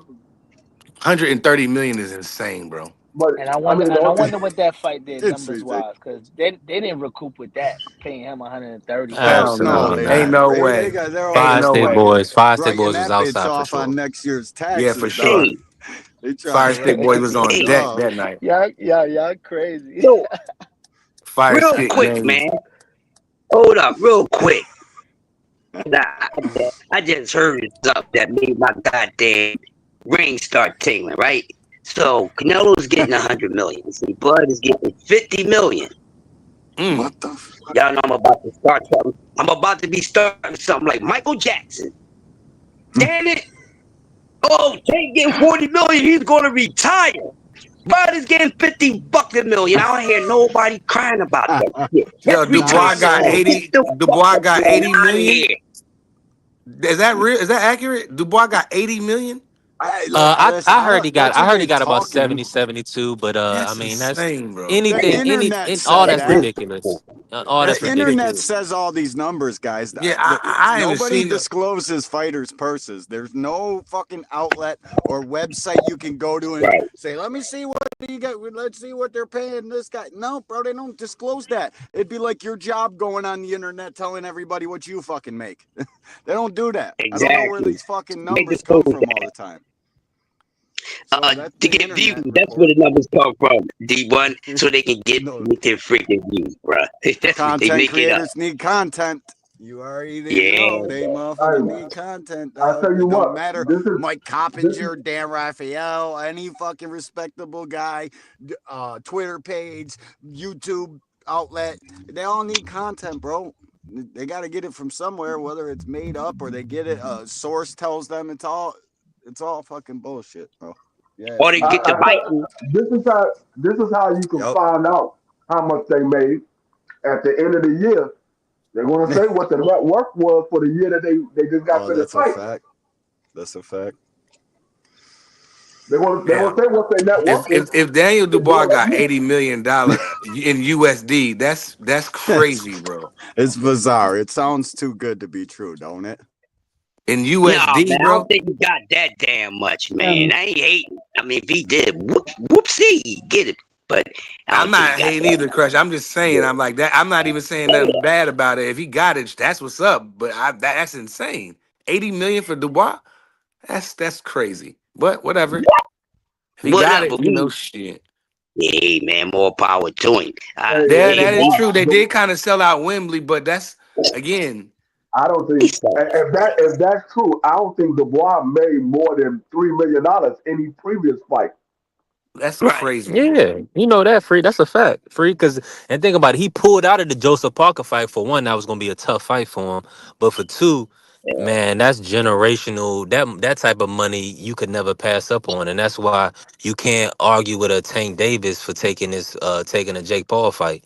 You know what I'm saying? That's family changing money that Yeah, these no, guys are it's more getting. than So generations. That's for like your grandkids, grandkids, grandkids won't never have to worry about a fucking thing. If you're It's smart. different Yeah. kind of money, bro. yeah, if you If smart you're though, smart, if As you bro. long as smart, the kids, as long as the kids is yeah, taught hundred well, percent though. that's I'm all with gonna you. be. But it's So, all on you Yeah. at the end of the day. You got to teach them kids so they can understand this. You got to keep this going when I'm not here, and they'll shit. grow up and understand. Well, You don't want them So to be I junkies gotta and stuff. you get about I 80K. gotta You get ask y'all 80K this. a year off of making. If you have $1 million of liquid cash in the bank, you get about $80,000 per year just off interest. So, Hmm. when you got 80 Hey, listen, I million, want to shit, know. fucking I got Crush the Legend in here. I got D1. I got Remo. I got D Free and Prize. I gotta ask y'all yeah. this because y'all been around for a minute, right? Is daring to be great? Is that bullshit? bullshit? Is that just something that people say just to say? Because now we see with these big paydays, we see with these dudes taking these fights. Hold You know, we some people, if you love a guy or you know you're a fan of a guy, you'll say, man, he's daring to be great. on. Then No. people that's a little bit more objective, they'll say it's a cash grab. You know what I'm saying? He know what he doing. He only fighting this guy because he's getting a big payday. What's y'all take Um, on that in the sport of boxing, man? Are y'all seeing anybody daring to be great, or is it all about the bread now? Man, let me go hold first. on, real quick. Real Hold on, quick. real quick, Go B ahead, three. Jay. Before you go on, Go ahead, aircraft. free. You Get already tight, know. free. I'm about to get on you, aircraft. He said a top heavyweight Uh-oh. fighter not making $3 million. D free, you bugging. I don't do any bugging out here. All you got to do is search for the facts. Anything I say is fact. All you got to do is look up what Daniel Dubois has made in his previous fights, and you will see he hasn't made more than $3 million in previous fights. Straight like Yeah, that. even the caveman knows that. Even the caveman knows that. But let me answer the question real quick. Yeah, it's bull crap, man. It's bull crap. I've been saying it, I'm gonna keep on saying it. For the love of money. Nobody's doing nothing for anything. They doing it for something no matter what the damn amount is. You keep putting all these other things and saying they important. No, they important to you for some damn reason. The importance is to get paid, build generational wealth, not collect goddamn 100 goddamn accolades, and you only got a couple $1 million in your goddamn bank account. They ain't generational wealth. That's what we all work for, to get paid. Anything else, hey, you get these perks, you do this, you get these perks. That's all it is. But these guys, they're out to get paid, and that's just what it is. Today's fighters, most of them are not fighting for legacy. People, they're not. Their legacy is money. I don't care how they try to word play it and make it seem like they're trying to do all that. They ain't doing shit but trying to get paid. Now you could be the fool all you want and keep on thinking it's about everything else, but it's about that damn money first. You know, Facts. some get it without having all these damn accolades. Some get it without Yeah. all these accolades. And then some get these accolades and don't get paid. We still got a whole bunch of fighters crying. They did all this. All on this title, that title, Lidio, undisputed. Dude still only making a couple $1 million. They still chasing that payday, bruh. It's about the money. These fighters talking about being daring to be great. It's bullshit. And I pass. They got these Bullshit. new terminology like weight bully and daring to be great. When I was a young boy in the '90s, bro, them words wasn't even, nobody was even saying no shit like that. That wasn't even invented. Yeah, I think it's the Facts, new bro. thing. I think it's a new thing to say to push your favorite fighter. But I would say there are some fighters that are daring to be great. It all depends on what you could see of being great. If you see a fighter that's pushing for the toughest fights and trying to become a champion, then yeah, he's down to be great. If you see a fighter that's going to get big paydays, then he's there to be great. If he's searching for the big paydays, so it all depends on what you say. But like what Crush said, most of these fighters, it's not so much of them daring to be great; it's the dollar signs at the risk that they're taking. Not so much of them dare to be great, because dare to be great is going to get Daring it to get paid. regardless. Is going to get it regardless. That's dare to be great. You're going to get it regardless. Whether you give me like what David Benavidez was doing when Canelo offered him $5 million. He said, "I don't care. I take it." He was there to be great. He wanted to beat Canelo and take over that spot. He was there to be great. He didn't care. So it all depends on what you consider of being great. There are some that's doing it, but majority of them are trying to get paid. They're trying to get the most money they can get for a certain fight. So it all depends on what you look at. Hey, I want to say Yeah. this. Salute to the Queen, Dr. Cam in the building. Yes. Appreciate you. Listen, make sure y'all smash the like button. If you haven't followed the channel, follow the channel. We working. D1, get in on this. I know you was about to get in. Uh, well, how like for in Terrence Crawford instance, like his trainer Andre Ward, they kind of took the daring to be great out of it for him when they start saying he should have been up at super middleweight. He's not cutting. Now he's just fighting at his walk around weight. He's been cutting drastically to fucking beat up on these smaller guys. It kind of takes that daring to be great shit out the window for me. So now you're just fighting a guy that's your size. And that guy that you're fighting, he's already made that jump and said, fuck this. I don't like cutting weight, so I'm going to fight at super middleweight. You know what I'm saying? So it's like they took that out of there. And I think it's mainly used for an excuse. Oh, well, he dared to be great. He jumped up all these weight classes, daring to be great. It's a bunch of bullshit, bro. It's a Daring to made get up paid. term. It's a made up term that Exactly. this new generation made up. And And Exactly, I'm gonna bro. be honest the with new you. I heard it. generation, they quick to call somebody ducks. They Yeah. quick to call somebody. They say Darren to be Everybody a great. dog. He's a weight bully. He does this. He does that. You know what I mean? They don't, and they just be disgruntled. They don't be They real just be boxing fans, bro. talking, bro. They just Is be what it is. capping, We bro. just be talking, dog. Just That's what Well, chatty we do. number Patty We and one, the shit. talk. number one fight I hear about that though, D1, that people say daring to be great is when Bivol put hands on Canelo. Yeah, he was daring That's to the. be great. I think that might An even be the first excuse. time I even heard it. Everybody said, "Well, Canelo was daring to be great." No, Yeah. and the bad thing about it was they were saying that, and they didn't realize that Canelo had already fought at 175 before. Yeah, he Right. already Come on dared. now, come on He now. already He been fought there. Kovalev, didn't he? And that was Yeah, he weird. beat The whole Kovalev at 175. He was already a champion at 175 before. right. He's So a how was he WBO daring to be champion, wasn't he? right? Come Yeah. on So now. how was he daring to be great if he was already a champion there before? Don't make it make sense, free. Make it make sense, free. Don't hurt Make, nobody feelings, free, because make you it know they make get sense, sensitive. P.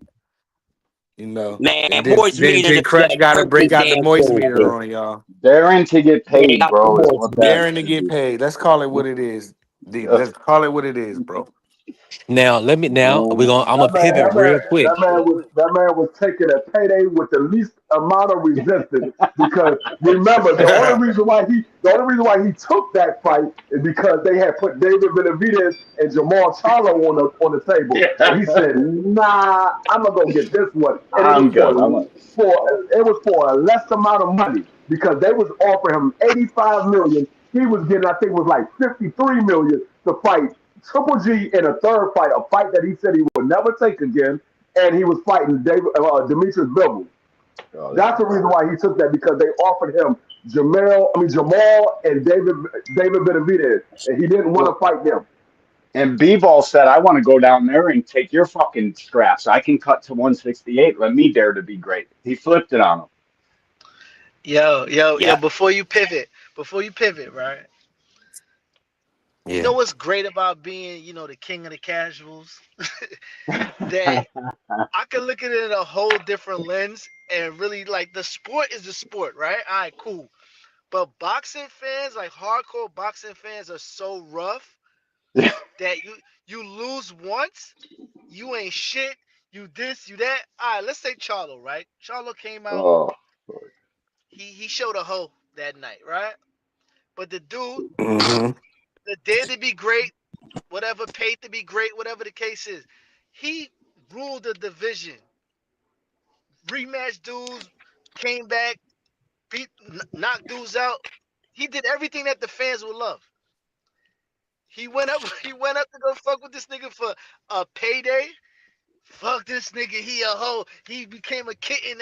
They went crazy on him, exactly, bro. right? So I could be boxing from I'm 7 years old, right? And let's take it into account. We all work, right? We hate our job when we go to work, but we go there for a paycheck. But at some point in time, when you leave that job, you want your 401k money, you want your pension bread, you want everything I that's mean, allotted my to you. annuity. I You actually want love my everything. job, though. You want everything that's allotted to you, correct? Thanks. All of it. These dudes just want the biggest amount pause that they could get in a dollar amount to make sure. All right, you know what? All of this was worth it. Daring to Yeah. be great and being underpaid at my job and losing brain cells makes no sense. Thanks. Right. Smash the like button, people. Smash the I'm like with you button. 100%. And salute to John Payne in the building. God bless you, bro. Appreciate it, Appreciate yo. you for coming in. We working. Salute our good brother T Hill, man. T Hill, hit the link, man. Pull up and chop it up with your brothers. We Ahmed working this for sure. morning. Carrier said B3 love this boss for sure, man. Hey, listen, we working, man. I'm thankful to have the channel. Make sure y'all smash the like button, follow the channel B3 Picks TV. Got my Yes, good sir. brothers in the building, Remo, D1, D Free Prize Fighter, Crush the Legend. We cooking. Now I'm gonna start with D1 on this because my D Free and Prize, like I already kind of know their sentiments, but I know Free gonna kick in on this as well. And Remo, I want you to come in on this as well. D1, what's your take on Crawford's all-time status if he does pull this off? He'll be a three-division champion. He'll be, arguably the best Mexican fighter of all time But at 38 years of age. Let me ask you, I want to frame it like this. Where would you rank him if you can pinpoint it? Top 10, top 20, top 50, everybody has a different opinion on this. I want to hear yours.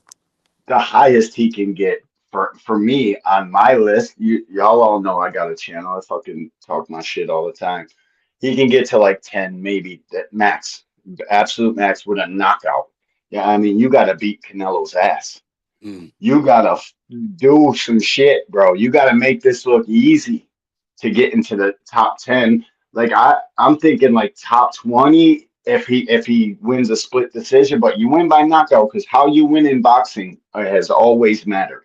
Like I don't know nowadays that with the internet and shit, we're trying to fucking cloud and rip and stain all of these guys' credits.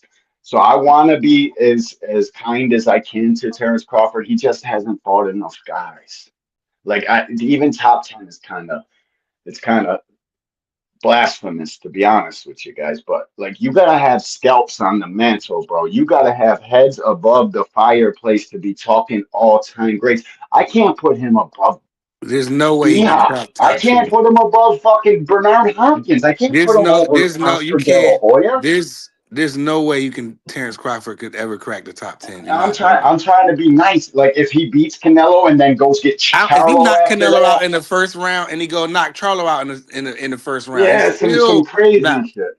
Bro, you talking about all time, not pound for pound. I Like, know, don't get it but yeah, twisted. Like all time, bro. That you talking all about time is a Ali and yeah. Floyd, and you got Frazier and Sugar Ray and Ray Robinson. It's Uh, Durant. It's accomplished. Chavez. Like Bro, he's come on, very man. accomplished. He's Yeah. all time great accomplishments. But you and I and everybody in this chat room, the chat, everybody knows those accomplishments are only as good as the guy you won them from.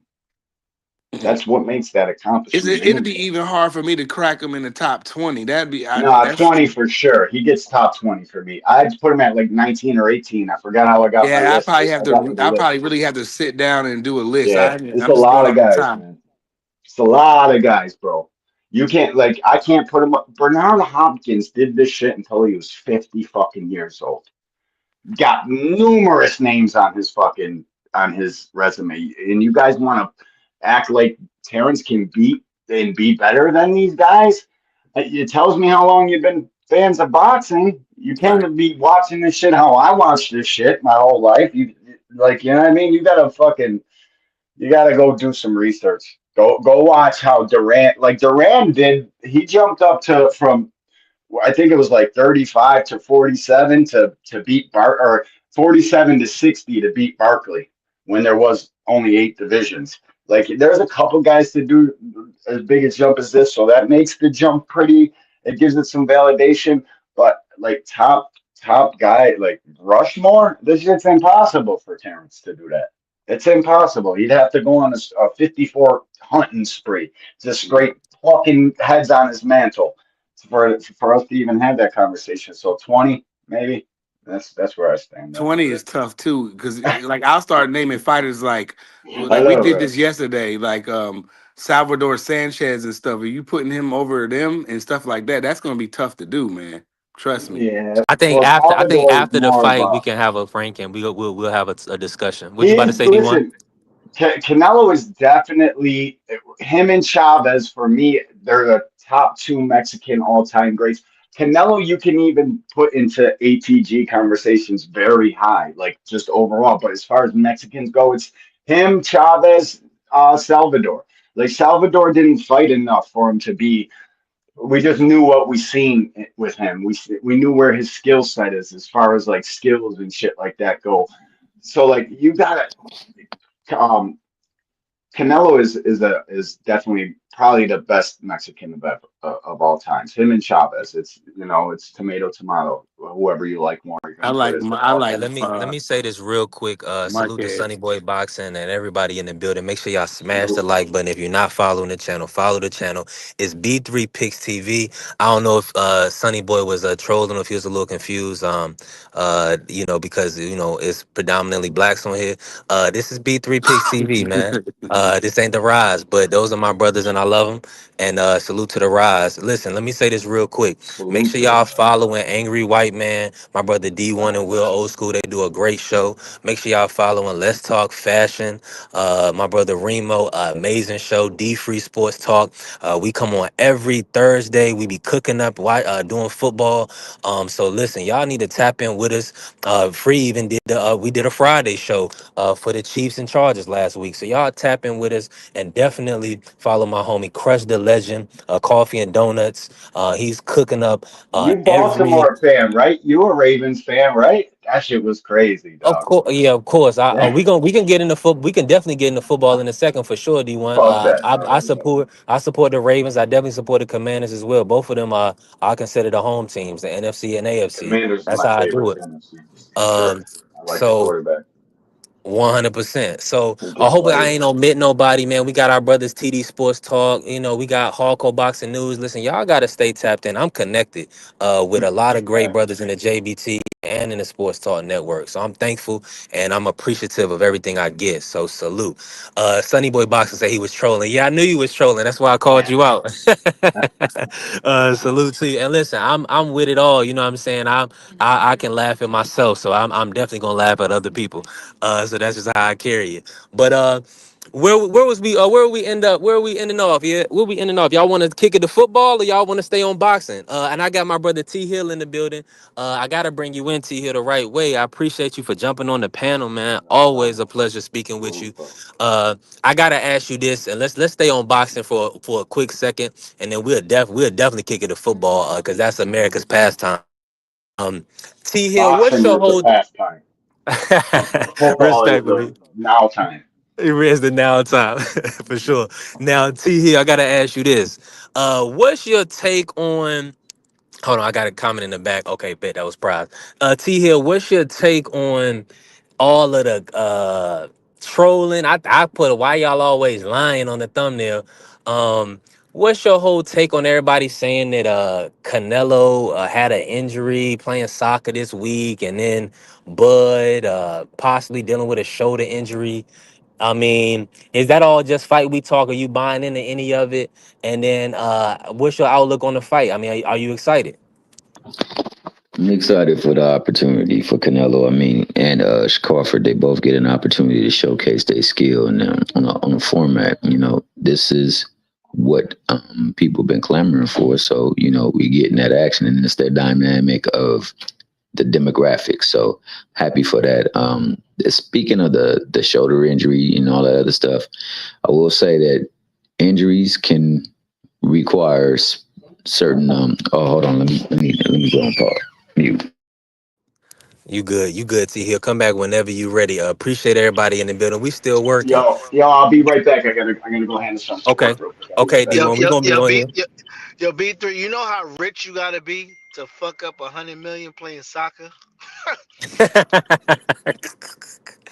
You better be Messi, Ronaldo, rich. That's what you better be for sure. Cause I mean these brothers, I mean to do something like that, that would be astronomically stupid. I mean that would go to a whole nother level of stupidity. I highly doubt that's what happened. Um, so go ahead, Remo. I could chime in on the what was the question before? Asking about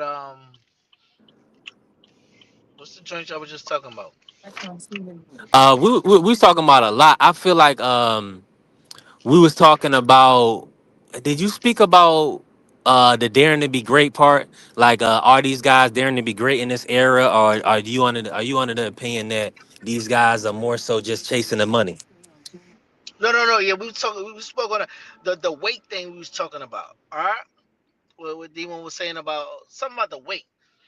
I I like the fact that the dude is not naturally small, so now it's not like an uphill fight. It makes more sense now. Now, to be honest with you, when I started seeing little pictures of him with his muscles and shit, now I got more intrigued. You know what I mean? I'm like, yo, I don't know who to pick on this one, and this is what fantasy fights is really should be. Not saying he gonna crack that top 20 and nothing like that, but he's if he wins, he's this generation's guy because he beat the guy who's the generational guy right now. Canelo is the generational guy. But if the guy beats him and he still has no losses, you could only fight who's in front of you. And when people say, "Oh, who he fought for them belts," if it was so easy, why everybody ain't do it? Everybody could have took the That's same a route he fact. took. They ain't do it. So he got the belts that he could, and then the guy that collected all the belts, like, he beat the shit out of him. He made it look easy. And I don't want to hear because y'all say we don't make excuses. I don't want to hear he looked high or his ribs. He should have postponed it. Yeah, I mean, I'm with you, Remo. Once you agree to it, you can't make excuses. We got to analyze the fight, of course, and what happened and why it happened. But for the fighter perspective, they ain't gonna make no excuses. Uh, you know that for a fact. Now, salute to everybody in the building, man. Appreciate y'all for working with us, for smashing the like, for following the channel. I definitely seen some people follow the channel, so I appreciate y'all. And like Lou Brown said, you can only fight who they put in front of you. 100%. 100. That's real. That's as real as it gets. Now, I gotta ask you this, Remo. So when you think about this matchup, right? Do you in your opinion, do you feel like it can put where would Crawford rank in your opinion? You know what I'm saying? Just as far as the all-time status, being a three-time undisputed. See, the historical conversation, he's not going to be up there, like realistically, because of the opponent's stature, right? Well, people always give accolades into the Hall of Fame. That's what they give credit to and credence to and all of that, right? But he's not going to be in the conversation of the big names, Ali's, Foreman, all these other names that make sense and people love to the end of time.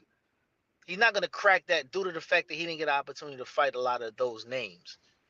But the accolades do speak like for something. I just don't want people to shun him because you know what I'm saying. He didn't get what they wanted him to fight. But he walked through the 47. He knocked out everybody. I don't know, man. It's gonna be tough for him to break into that top 20, top 15. But he's this generation's, this decade's, I mean, number one boxer. If he wins this fight, Hold on, I'm out here right now. Uh I'm on live. okay. Yeah, I'm on live. I'm out here hooking up some food. Give me 1 second. I appreciate Nah, everybody. but while you Uh, do that though, I do want to big you up, man, because we had conversations in the beginning of the year. He was like, "Yo, you want to get this platform?" And we had conversations on how to get it off the ground. And it's dope to see where you took this, man, because you said you was gonna do something and you followed through with it. And I like to see that from young black brothers. They don't play with their food, and you know what I mean. You took the bull by the horns and you did what you did with this. So good looking on presenting another dope platform on this YouTube shit. Listen, I appreciate you, my brother. I'm definitely trying. I thank you for your support. Y'all got to tap in with my guy. Let's talk fashion. This brother is pretty much a genius. He'll get you right in the creative space. He'll definitely help you monetize yourself and kind of build yourself. You know what I'm saying? He'll put you on. So y'all tap in with Remo, bruh. Mr. Richie Threads, man. Yes, sir. Now, I gotta say that Lou Brown's said if Crawford wins, he's a three-weight division undisputed champion. That's never been done. I'm with you. National champions in the building. Salute to you, bro. God bless you, fam. Thank you for coming in. He said top five in my book, arguably number one. And you probably younger because the old the older guys that's been watching and around the sport, they can't even put him in the top 20. So you gotta let me know how old you is if you don't mind. Cause they said the brother can't even get in the top 10. They say they'll put him in top 20, and arguably, I believe if I had to do it, because I'm a young guy in my, in my understanding, but also in life. So I believe he's arguably he's the really one of the best fighters I ever seen, and a win over Canelo, I would have to definitely stamp him in my top 10, just because of the feet moving up, and especially if he can get the stoppage. He said, no, I'm 45. Those older dudes are haters. Salute to, salute to my good brother, national champions, bro. God bless you. Thank you for coming in, family. Appreciate you. Lou Brown, he said Crawford is a top 10 if he wins. Why wouldn't he be? Um, Somebody explain. Now Free could tell now Free will break that thing down to you. Free will cook on that. I don't know if he's still in the building. Crush the Legend is possibly still in the building. If they can, they'll let you know why for sure, Lou Brown. What you talking Um, about? they said, Hey, real quick, explain. real quick. Go ahead, Crush. Hey, Lou Brown, listen. This is the Why question, not? Deeper. Why not? Real quick, Lou Brown, go study boxing, bro. Go study boxing Mm, history. That's all I got to say. I ain't gonna go back and forth with you because for you to find out on your own, brother. Go back. Y'all gotta research the sport of boxing, man. mhm. So many fighters did so much this. Now, go look up Henry Armstrong. Y'all talking about what Bud about to do. Go look up Henry Armstrong. But go look up Yeah. boxing, bro. He can't crack the top. He get in the top 50. He get in the top Mm, 50. It's not cracking the top 25. You gotta research boxing in order to do this. And gotcha. you can't go by who you like. You gotta go by what was done. And Um, most of y'all can't do that. So go do the Crush, research and I'm gonna pass it to D for um, go ahead, D. you talking about Crush, I got a why question for Crawford is you, not in the Crush. top 10? Well, see, this is the thing. We see what Crawford has done. We see what Crawford has done in this day and age of boxing.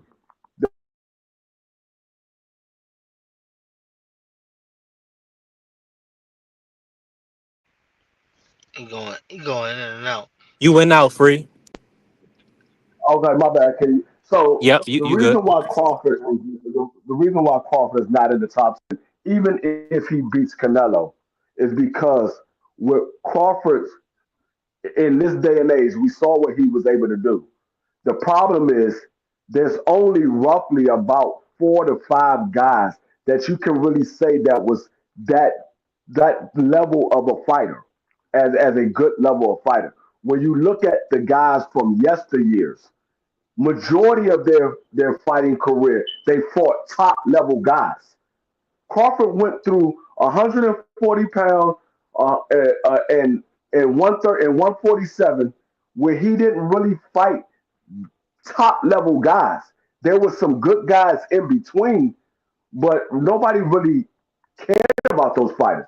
When you look at a Floyd Mayweather, he fought nothing but top guys. When you look at Oscar De La Hoya, fought nothing but top guys. Manuel Marquez fought nothing but top guys. Manny Pacquiao fought nothing but top guys. Dagon Roy Jones fought top level guys. Mike Tyson, not so much top level guys, but he fought a lot of good guys. Um, Dagon Muhammad Ali, George Foreman, Joe Frazier, Sonny Liston. Sugar Ray Robinson, Henry Armstrong, Sam Langford. So it's a lot of guys. And I'm just going off the few that I can think of off the top of my head. There's a lot of guys in the sport of boxing. Sweet Pea Whitaker. Man, dog, do you know how many guys just in the 90s alone had better resumes than Bud Crawford? Just in the 90s alone. Yes, Bud Crawford beat everybody that's on his resume. No doubt about it. But what level of guys are those? There's only a few of them that was top level. Everybody else, you say those guys wasn't really that good. This man is still saying that Earl Spence is not a Hall of Fame fighter. If he's putting down the best guy on his resume as not a Hall of Fame fighter, that tells you what it says about his resume. Hey, what about Ricky Burns? Free What about him? Victor What about him? Postol? What about him? Who are these What about guys? him? No, I'm just saying the best name on his resume is Earl Spence, and he said Earl Spence was not a Hall of Fame fighter. They've been putting down Earl Spence the entire in his entire career. They were saying Earl Spence ain't nobody. Earl Spence is basic. Whether he's basic for you or not, you don't put down your best name on your resume. How are we going to look at your resume if you putting down the best name? They, for years they said Sean Porter was nothing. Sean Porter ain't that good. Sean Porter's on his resume now. You want us to give him credit for it? He said he said that Carol Brook was somebody that Earl beat because he had a broken eye socket. Well, Earl broke the other one, and then Bud Crawford fought him. So he had two broken eye sockets. But you want us to give him credit for him? That's what I'm saying. You I got a can't question. I say got a that question. this man is a top 10 all-time fighter. You want to say he's the most accomplished? Fine, you can say that. I don't care about you saying that. But when we say top 10 all-time greatest fighters, there's a lot of guys who wasn't a undefeated champion that's considered a top fighter all time. There's a lot of guys that didn't opportunity fight for, but You breaking up. top. You breaking up, Free. But I I appreciate My everybody. bad. Appreciate I everybody. was But I wrong. got you, Reem. I'm bringing you right in. Appreciate everybody in the building. Make sure you smash the like button. If you haven't followed the channel, follow the channel. Salute to Coach Beast in the building. I said Canelo scared of Booba Andre. Appreciate you. God bless you, man. And listen, make sure y'all follow the page. We work. Go ahead, Remo Cook. and see y'all done got D free started. He about to get a damn aneurysm. You can see hardcore boxing fans, they gonna go crazy on you. But my question is, right? From resume aside, right? Let's say eye test. I just want to know where y'all put him as far as the eye test on his talent alone. And I'm gonna give you a good parallel because I'm a basketball guy, right? Nobody's ever gonna put Kyrie in the conversation of top anything, right? But he is the most skilled basketball player have ever seen. So where does Bud Crawford skill wise line up to those that you said were great or dared to be great or whatever greatness about them? Whether they had big fights, where y'all line that up with greatness, with the greatness conversation. I'm gonna be honest with you. And I know Free gonna cook in on this. And salute to my brother Hot Rod in the building, always showing love and support. And I appreciate Hot Rod. Let me say this real quick. I'm with you, Remo, as far as when I watch Crawford. But the thing about it is he's had a couple of standout great performances against Errol Spence and Sean Porter, right? But I can't say that he boxed with the fluidity of a Floyd Mayweather, who kind of dominated from 126 to through 127, right? And then like a Sugar Ray Leonard, who we saw go all the way up to 60 and just outbox and outclass Marvin Hagler, or even was so skilled that he kind of, he made Roberto Duran say no more, no mas. I'm gonna be honest with you though, from a power perspective, what he's shown me, I definitely got to put his skill set and what I've seen at the upper echelon. But like you're saying, we really got to break down all of the guys and their performances to really answer that. Listen, salute to everybody in the building. Pro British boxer, salute, bro. Appreciate you for joining the platform and on the panel. And my brother Crush the Legend is back. I don't know if you had something right on your mind, Crush, that you wanted to say. If not, I'm gonna get Pro British boxer in the building and see what he got to see what he want to talk about. No, you can go ahead and cook. What's going on, Pro British boxer? Are you from Britain? And just talk to us real quick. Yeah, yeah, I'm from Britain. Well, I was actually born in America, but I came to England when I was 5 years old. So basically, yeah, I guess I'm American British, but yeah, Nah, you American born, baby. You with yeah, us. yeah. I'm also, I'm half African American. So my mum is African American, my dad is Jamaican British, I guess. So I'm black guy. Yeah. Salute to you, bro, man. Appreciate you for coming in the building. Hey, listen, I gotta ask you this, just to kick it off. What's your take on the Canelo Bud fight? I want to know who you think gonna win this matchup this week, and are you excited for the fight? Yeah, I'm excited for the fight. I'm picking Crawford. My surname is actually Crawford. So I'm not related to Terence Crawford. I mean, I could be, but I'm part of the. I'm basically a Crawford, and I uphold that name. I take that name very seriously. I don't want to embarrass that name, so I'm picking my namesake, Terence Crawford. But I'm not picking him just because he's got the same surname as me. I'm picking him because I've analyzed the fight, and I came into the analysis as a professional boxer being completely unbiased, and I've looked at dozens of footages, downloaded it, put it into Adobe Premiere, slowed down footage, looked at the weight, dissected the weights, hydration, compared it to my weight because I'm actually a super middleweight myself. Um, and I've sparred guys heavier than me. I've sparred guys lighter than me. I've never sparred Terence Crawford himself, but I've sparred people of his size, and I've come to the conclusion, and I'm pretty settled on the conclusion. Is Originally I was picking Terence Crawford to win by decision, but I'm actually switching my prediction, and I'm picking Terence Crawford by a technical knockout in about round 11. That's a big. Hey, listen, I know some people that'll be happy about that if they can see that come to fruition. I gotta ask you this because that's a bold prediction. The betting lines are against that prediction. They think this fight is a distance. What are you seeing and from Crawford, from Canelo, that'll lead you to believe that Canelo would be stopped in round 11? Yeah, so obviously, I have a document compiled of all of the, how can I say, backlog of different types of backlog of analysis, backlog of my analysis of the fight, and different types of things that each fighter does. In this fight, Canelo Alvarez is someone that makes a lot of mistakes. He makes a few mistakes that basically are tailor made for Terence Crawford to capitalize on.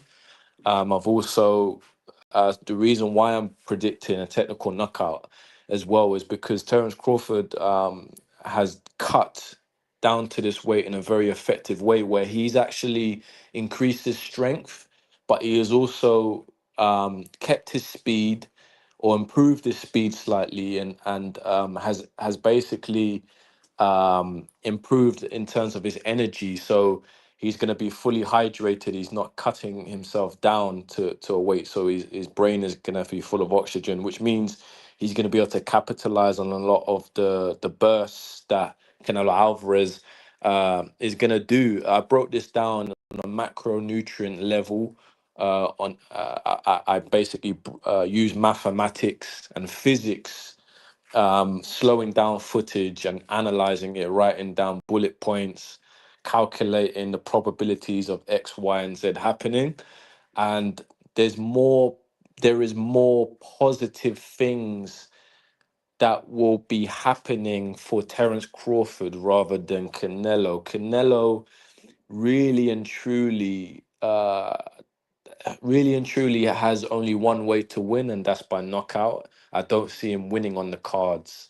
And every time Canelo will exchange, Terence Crawford will be landing more devastating blows and a more higher volume of punches because Terence Crawford outlands every opponent he's ever fought. He throws more punches. The volume in his punches is a lot higher than Canelo Alvarez's volume. So once this fight has been done and you look at the stats, you will see that Terence Crawford not only has thrown more punches but has landed more punches and is a little bit more accurate. He's like a sniper, Terence Crawford is like a boa constrictor. He's like a sniper. He's like a falcon. He's like one of those birds.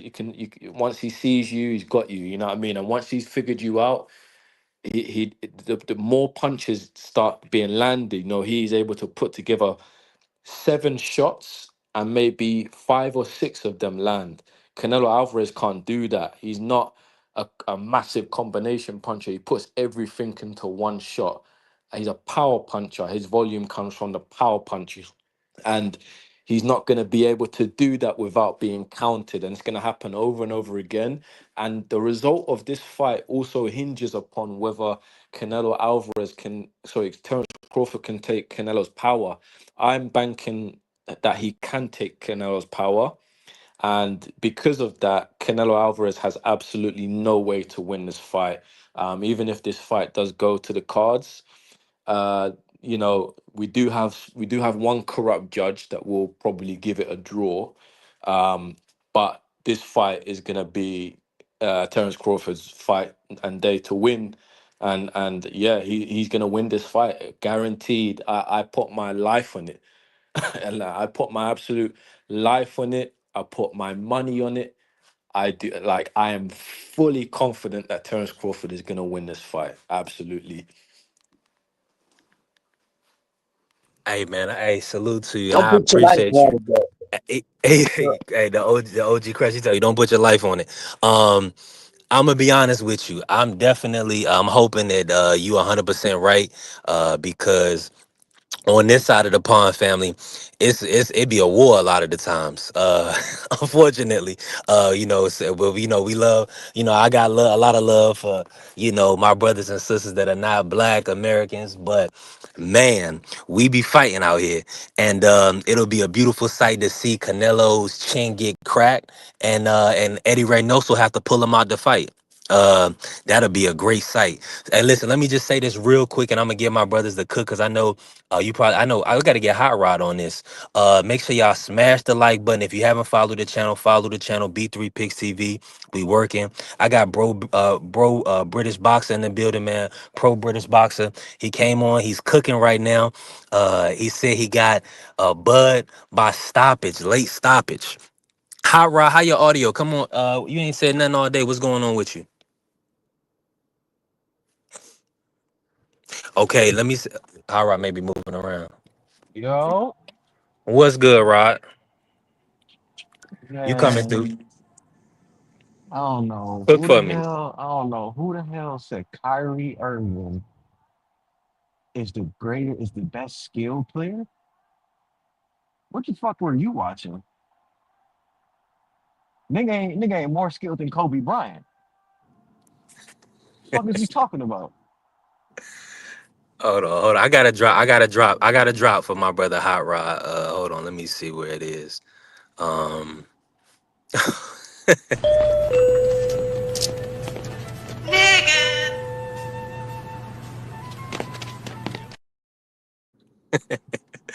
right, Hot, go ahead, cook. Go ahead, cook.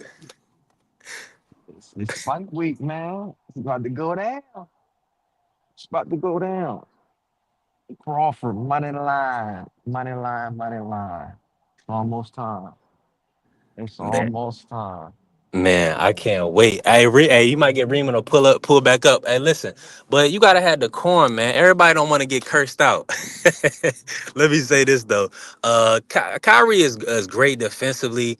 I think Remo was saying that tongue in cheek. I do believe Kyrie is one of the most skilled players, but like you saying, skills, it's like you gotta quantify that. Somebody that's skilled enough to put up 81 points to win 5 championships, to keep his level of consistency and his level of dominance over 18, 19 years. Are you going to value that, or you going to value a guy that has the best handles of all time? You know what I'm saying? Because that's and he got the Klay Thompson moment in the finals.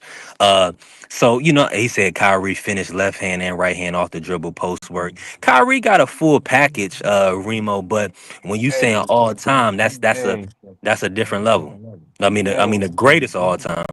And he's 6 feet. Okay, I see what you're saying. Go ahead, Rock. hey. This nigga telling me about left hands. Kobe Bryant broke his hand and had to shoot the ball with his left hand and had 30 shooting left. Like, stop talking to me, dog. Stop talking to me, And homie. You don't know what the fuck Rod ain't you even a talking about, basketball dog. guy. You don't know what you talking about, dog. Stick to boxing, homie. Salute to everybody in the building. We're old schools in the building. I wish he wasn't working well. I wish he could pull up on the panel. Pro British boxer. He got everybody concerned. They like, hold on, these guys got a Canelo, my guy, boxer. So hold on, and don't, hey, listen, Rob, we got to keep it respectful. I want this to be a good dialogue. Hey, Remo is back coach. in the building, and y'all Hey, already know coach Beast. we gonna talk. We gonna talk some basketball right now, but we gonna keep it all above board. Go ahead, Remo. What you got for Rod? Hey, I hold was on, hold trying. on. Hey, coach Beast. I ain't Hey, start off being disrespectful. That's first and foremost, right? And I was trying to draw a common comparison, right? So what I'm saying is Kyrie's one of the most skilled players that we've ever seen, but he wouldn't get the credit or the conversation. That's what I was talking about. I wasn't going one for one who was the best. I was trying to say for his skill set, he would never get the credit as being mentioned as any of the greats. That's what I was saying before you jumped on here talking crazy.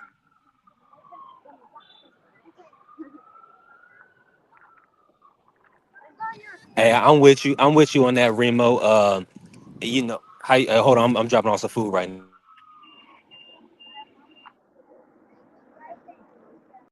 Hey, listen, salute to everybody in the building. I appreciate y'all.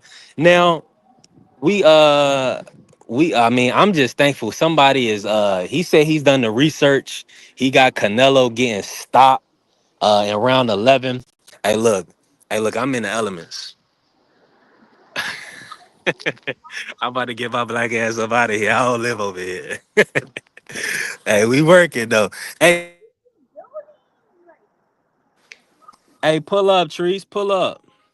If you can, if you got time, man, we cooking, man. Listen, everybody is in the business. Smash the like button. Follow the channels. B3 Pix TV. We working today.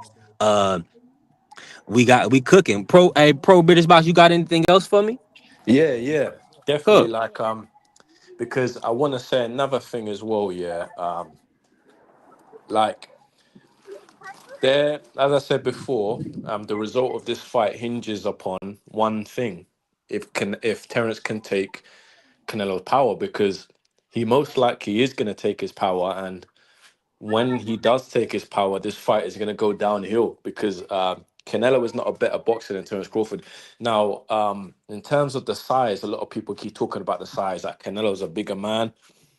I just want to make something clear. In boxing, power transcends any weight class, and what I mean by that is someone who's a super middleweight can knock out a heavyweight, right? Power and strength is not the same thing. Power is something that supersedes strength. So Canelo's power is really subjective because he couldn't knock out Dimitri Bivol, and that's because Dimitri Bivol is tough. Is as good punch resistance. Even Artur Beterbiev couldn't knock him out at all. Could even drop him, right? So that's subjective.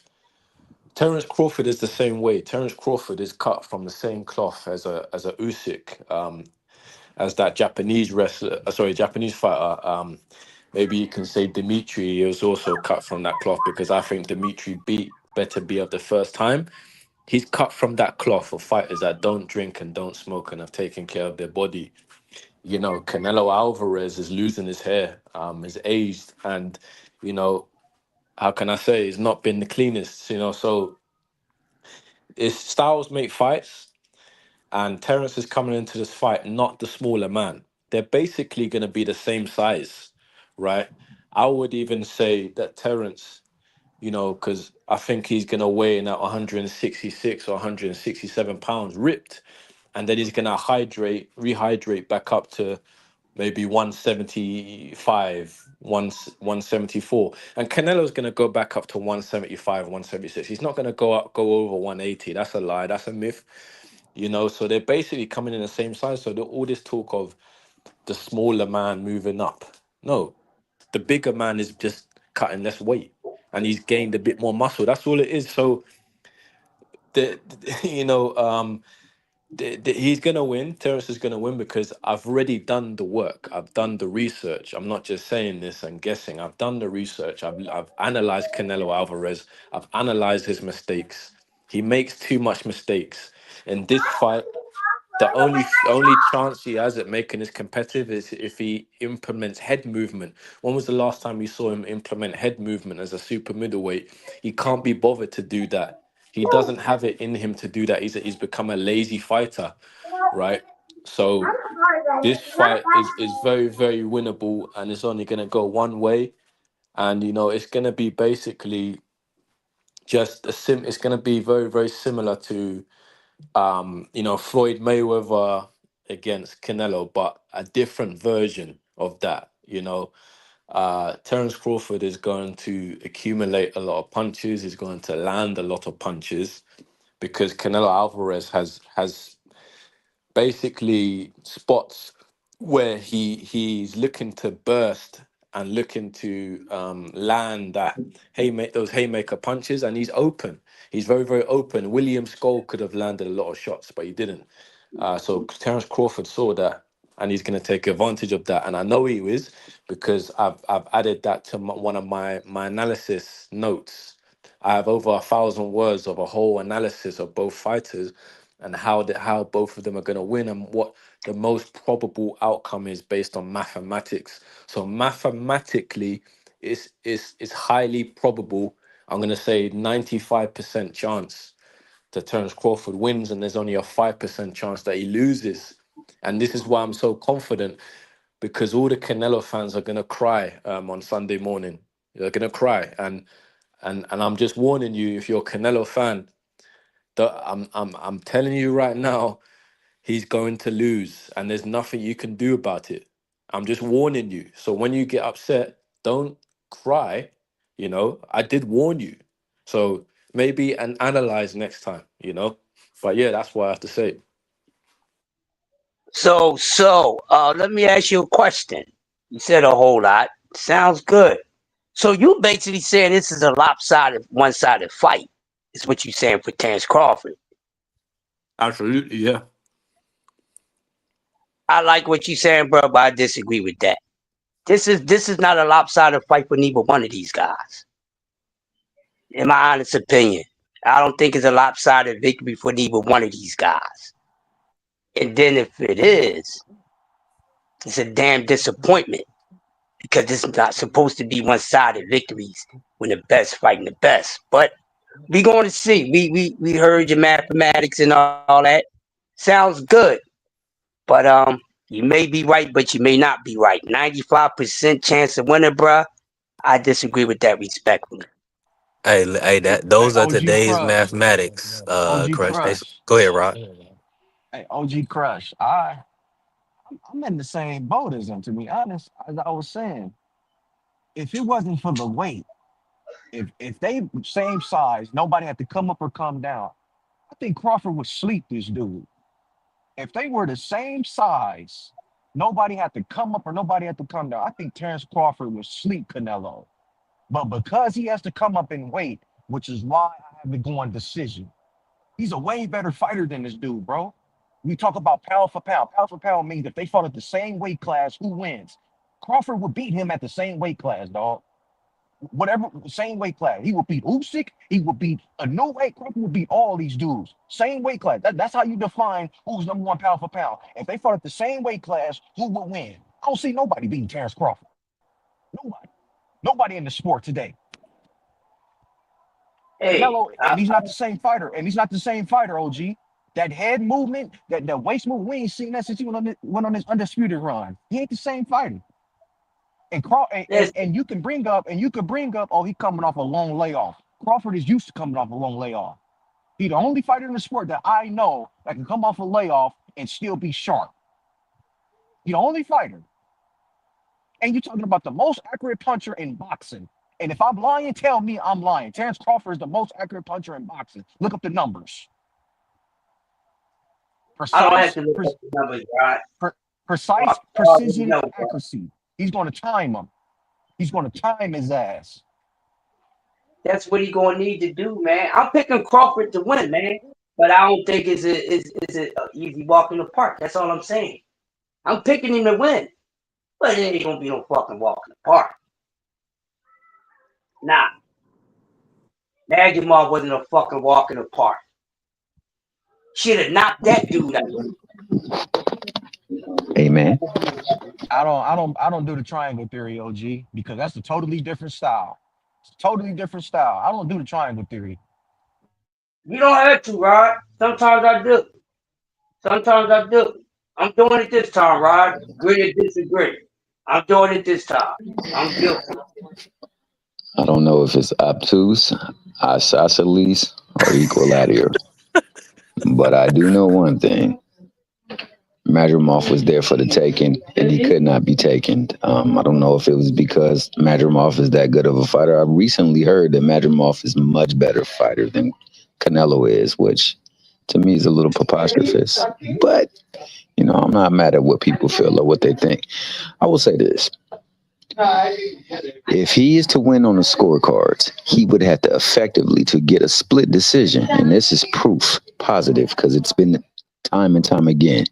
To get a split decision, he's going to have to win 10 of 12 rounds. To get a majority decision, it's going to have to be 11 of 20. So I think Crawford, if he's going to be spot on, he might be able to take advantage of it.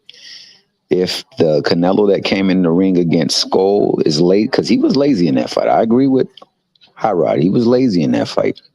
He didn't want to work. I don't know if it was planned or if it was because he's just that fighter now.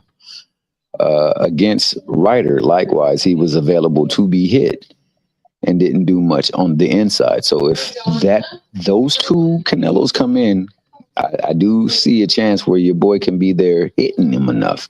Problem is that he is coming up for a long way. He himself said there was weight classes for a reason, and he wouldn't fight him. $50 million to change your reasoning and your logic. So I don't fault him for that. I think the thing that we have to take in consideration with Canelo is that Canelo fights to the competition. This is a competition that everybody now recently have been saying is going to knock him out. So imagine a person who has never been dropped is now being taught that he's about to get flatlined in the ring by somebody coming up 3 weight classes and He hadn't licking got a his knockout. chops. So, I think he's likewise hearing the storylines. He's hearing the disrespect, and he remembers the last time he actually did look bad in the ring, and it was against Mayweather. Crawford is nowhere near the caliber of Mayweather. I mean, no matter what we see in the ring, no matter how we equate the mathematics, he is no Mayweather. Mayweather is one of one. And Crawford, he's a dang good fighter, but he What is you mean, likewise on OG? his down. You think he is on the same level as Bro, Mayweather? You Crawford got believe it? way more arsenal in his Hell offensive no. tools. Mayweather is just a better defensive fighter. That's all. He's a better That's defensive fighter than Mayweather? That's no, Mayweather is a better defensive fighter than Crawford. That's all. He don't do anything offensively better than Terrence Crawford. Oh, well, I mean, oh, I you think must that have could be forgot about debated. Pretty Boy. I think that could be debated, but I mean, I'm not taking away from Crawford. I just know that there are very few Mayweathers in the sport of boxing. I mean, I honestly believe he can sit at the table with the greats of the greats. Now, I'm not saying that he is the head great of the greats, but I think he sits definitely at the table firmly. He has a seat. Maybe it's the last seat, but he's at the table. He's getting bread passed around. He's sipping wine. I'm not sure Crawford is there yet. I don't think that Crawford had, unfortunately, I don't think he had the luxury because of the time in which he came and started fighting, where it became size of streets, to see him test his valor and test his mettle. But that being the case, he did look bad against Mayweather. He looked extremely bad against Mayweather. And I think that whenever he gets into a ring with somebody of color that looks a little bit like Mayweather and has a lot of press and pub behind him, press, fame, and all that other stuff, where they say, "Yo, this dude is legit." He turns to that gamma green taco sauce and he puts it on that carne, and that boy comes in there looking like the Hulk, and he actually has more pep in the step. He don't sit down during the ring. He does have head movement, and he throws sonic booms. And that's what I expect, because I know he's been hearing, and I know he believes Crawford is that guy because he's unquestionably talented, skilled, but he doesn't move a lot either. He doesn't exhibit head movement as much either. And Madrimov was putting some pups on him. I gotta believe Canelo's gonna be able to have to hit him as well too, because Madrimov had him looking like a raccoon. So it can go either way, but for it to go Crawford's way, unfortunately, he would have to win 10 or 11 of the 12 rounds to get a decision. And I think that that's the thing that we got to be careful of, how the judges see the fight, because if there's no knockout, I can't see them giving him the fight, especially when they can set up so many bigger fights with Canelo than they can with Crawford. You always have to follow the money. No matter what, you follow the money. The money, man. The reason why there is even any money in this fight is because of Crawford. The reason why they will, I mean Canelo. The reason why they will make any money out of this fight will be because of Canelo. So they gonna definitely cater to the bread, because you take money to make money, and that's how I see it playing now. Now I'm going for Crawford. I want him to win, but in order for him to win, this mathematics got to be a knockout, because I don't think they're gonna give him the decision, and that's just how I feel. I just want to mention something because obviously I mentioned that I've done a lot of mathematics analyzing Terence Crawford. I also analyzed Terence Crawford's punching power, and I also analyzed the Israel Madrimov fight. And what I found was quite evident. I found proof based on my mathematical analysis that Terence Crawford hits harder than Virgil Ortiz, and Ortiz couldn't even knock out Israel Madrimov. You know, so like when people say, "Oh, Terence couldn't hurt Israel Madrimov," Madrimov even confirmed that Terence hits harder than Virgil Ortiz. And when you look at that Virgil Ortiz fight, Virgil wasn't really hurting Madrimov that much. He was landing shots, and they weren't really doing anything. He didn't even knock him out. So I do believe that Terence, based on my studying that I've been doing, I believe that he will do very good in this fight. I believe in round one it will start off slow though. You understand? And obviously Canelo might be up 2 rounds, but after basically Canelo can only win this fight in rounds 1 to 4. If this fight goes past 4 rounds, he's lost this fight, and that's based on everything I've looked at. So if he drops Terence, the probability of him finishing him is 0% because he couldn't finish any of his last opponents, and also Terence has never been finished before and has a much better defense than all of them. So the probability of Canelo actually finishing Terence Crawford is 0%. The probability of him dropping Terence Crawford is out of 100% is 10%, which means it's highly unlikely. But the probability of Terence Crawford outlanding Canelo Alvarez across the course of 12 round fight is a 95% chance. So, and you're gonna see that. I know exactly how the fight's gonna go. Round 1 to 4 is gonna be slow paced. Um, they're both gonna be landing some shots, and Canelo will be doing very good. But you know, as each round goes by, the following round will show Crawford is slowly landing more punches. From round 5 and above, Terence Crawford is going to take over completely. He's going to be landing. He's going to be throwing eight punch combinations and landing six consecutively. And Canelo Alvarez is going to be landing barely any punches, maybe a few power shots that don't do anything. I see an uppercut. I see Canelo going for a burst and Crawford landing an uppercut. Canelo Alvarez, I see him getting pummeled on the ropes. And I see him almost getting stopped from my analysis in round 8. So look for that round 8, guys, right? And then round 11, I see him getting stopped. I also see him getting stopped in round 12. And if he doesn't get stopped, I see a wide unanimous decision. I'm talking guys, like if I'm being honest with you, I'm talking at least 116, 110 or something like that.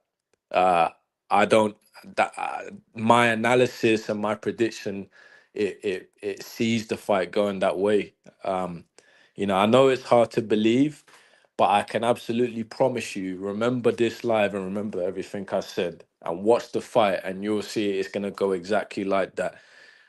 You're gonna see exactly what I said happen, and you're gonna see Canelo Alvarez get really, really hurt and frustrated.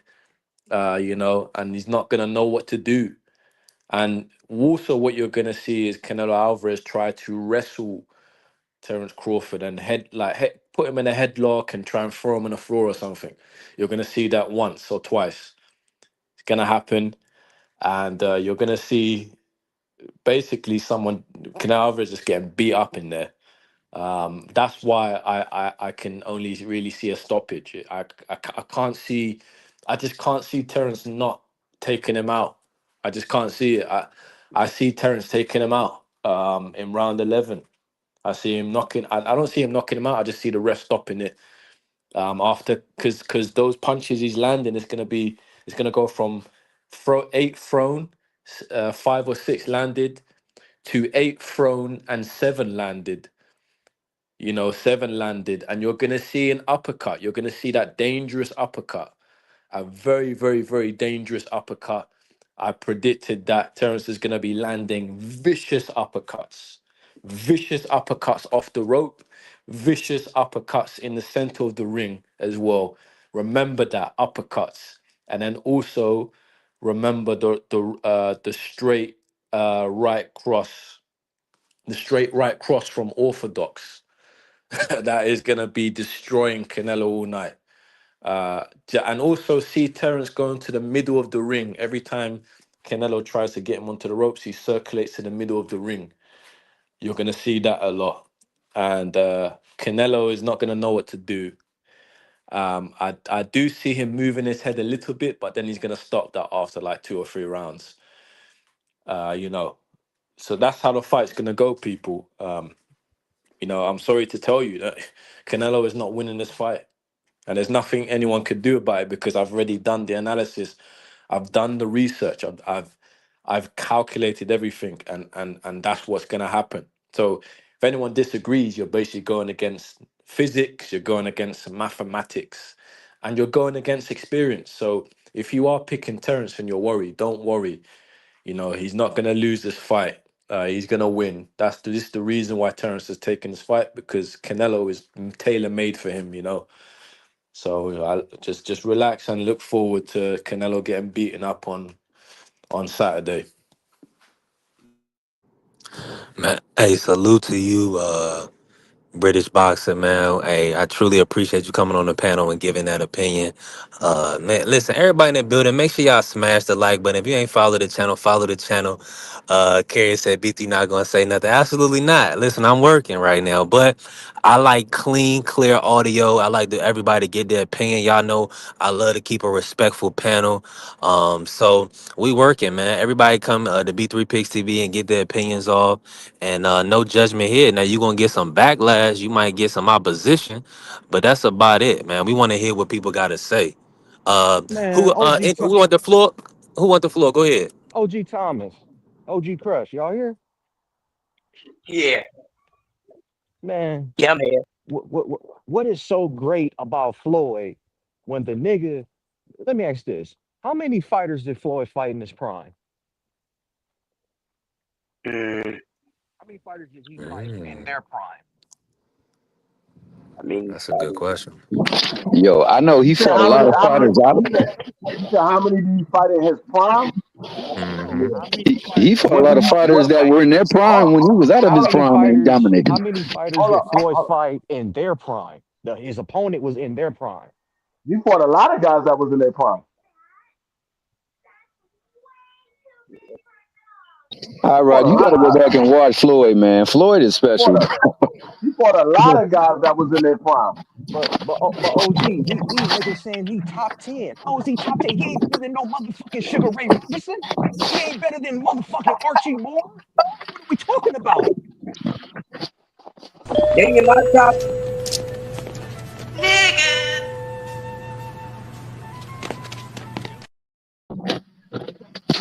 I don't get it, OG. I don't get it. How these motherfuckers gonna sit here and say he's this and he's that when he can't even beat the fucking four kings, let alone Ray Robinson. Man, I swear to God, Ray Robinson would beat that nigga ass with one hand. But he better than Ray Nobody's Robinson? better than Ray Robinson, bro. Nobody. That's the GOAT. So OG, Nobody. so OG, why these dumb niggas can get that through their head and try to say somebody better than Ray Robinson? I don't get it. And I'm 28 years old, OG, and I did my homework. I know Ray Robinson is the greatest of all time. I did my homework. Yeah, Ray Robinson is the greatest of all time. Not nobody else. That's and I've been on that.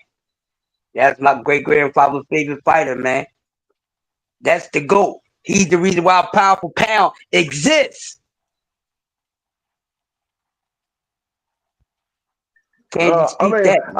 I'm not saying Floyd's better than Ray Robinson, but Floyd is up there as one of the greatest fighters of all times. He's one of those guys that you look at as one of the greatest fighters of all time because of all the guys that he beat that was in their prime and the guys that he beat when he was out of his prime and they were still in their prime. Now, what say he's the greatest? No. What I say he's the greatest of all time? No, he's not considered the greatest.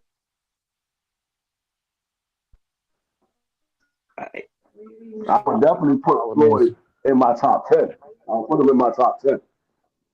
see, OG, my problem is niggas like this nigga in the chat. Floyd is top five, no debate. Nigga, he ain't even top 20. How is he? I ain't even finna argue with dumb I niggas, dog. I I ain't even I finna would argue put with I dumb would niggas. put Floyd in my top 10. I wouldn't. I don't know if I got him in my top 5, but I put him in my top 10. I got him in my top 10. I don't have him in my top 5. I got him at the bottom of the top 10. Actually, I got him at number 10 to be honest with you. I got him at 10. He fills in the number 10 spot. I mean, it's kind of hard to put 10 guys over top of Floyd. You can get 5 guys, 6 guys maybe, 7 guys maybe, but to say 10 guys that was better than Floyd all time, that's kind of hard. It's kind of hard. Now I ain't saying that you can't. I'm just saying it's kind of hard to say 10 guys better than Floyd all time. Yeah. OG, all the OGs on here. Cesar Sanchez, 50. Who You that? breaking you coming in low, Rod. He said Sanchez. It's Salvador Sanchez.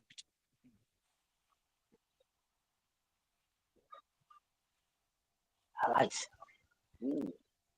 That's a good one. Can y'all hear me? Can y'all hear Nah, me? I can't hear him. I can. Yeah, I Oh, couldn't hear you, but I hear you a little bit now. Say it again, I Rod. said, is Salvador Sanchez a top 50 great? Salvador Sanchez, a top 50 great. Yeah, the one that where people said he would have been the greatest Mexican, but he died at a young age. Yeah, I got Okay. him as a top. I got him as a top 50. Yeah, yeah, he top 50. Yeah, I got him as a top 50.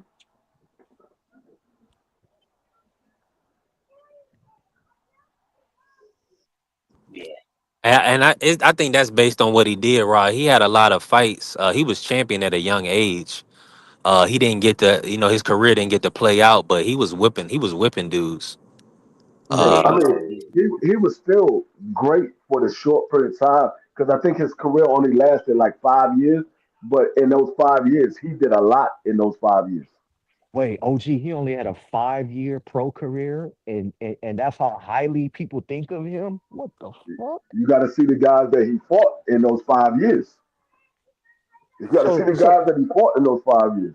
so He would you he so what you saying, OG Free? If nothing would have happened to him where his life was taken, you saying he was on a trajectory of probably being the greatest, top five? No, I'm not saying he would be the greatest of top five. I would say he probably is in that category. Is probably if he would have kept doing what he's doing, he probably would be somewhere in the top 10. Damn. yeah. He You fought got some. you got to remember. You got to remember. Julio Cesar Chavez went 96, 91-0 before he took his first loss, and Julio was fighting a lot of guys. He was fighting Sweepy. He fought.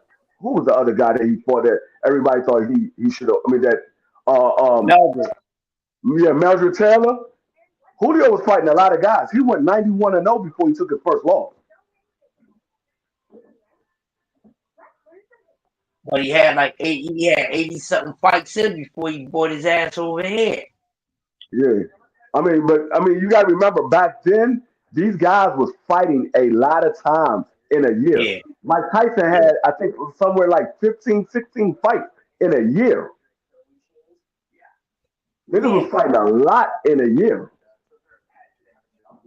yeah, They wasn't doing and no. they also had same day weigh-ins free, so that Yeah, made sense because yeah, having to cut 20 and 30 pounds 16 times in a year, that ain't happening. yeah. And then usually, like nowadays, you be lucky if you get a guy to fight two or three times in a year. Back then, yeah, fighting 2 or 3 times, that was a slow year. yep. That You was a be slow year. he be boxing on from Tuesday, damn Sunday, man. Yeah, Shit. box. That thing. Yeah, we was watching fight. The way we watched pro box on Friday nights, we was watching that on Tuesday on a regular TV channel, Worldwide of Sports. We was watching that on a regular TV channel. We was watching Tuesday night fights, Wednesday night fights, Friday night fights, and Saturday night fights. Man, that was a different ball. That was a great era. It was a different ball game, man. There wasn't all this size of the streets and all this other BS. Uh, it seemed like they was getting it in the proper way back then. Yeah, So. yeah, Yeah. I mean, Now let me you let me had ask y'all this. So and I know and Rod, that's why Floyd calls himself TBE, the best ever, and he'll tell you he has his statistics and all this other good stuff or whatever. He's more so probably talking about somebody that was the best in the business as far as a boxer concerned. He kind of revolutionized that from a yeah, fighter perspective, right?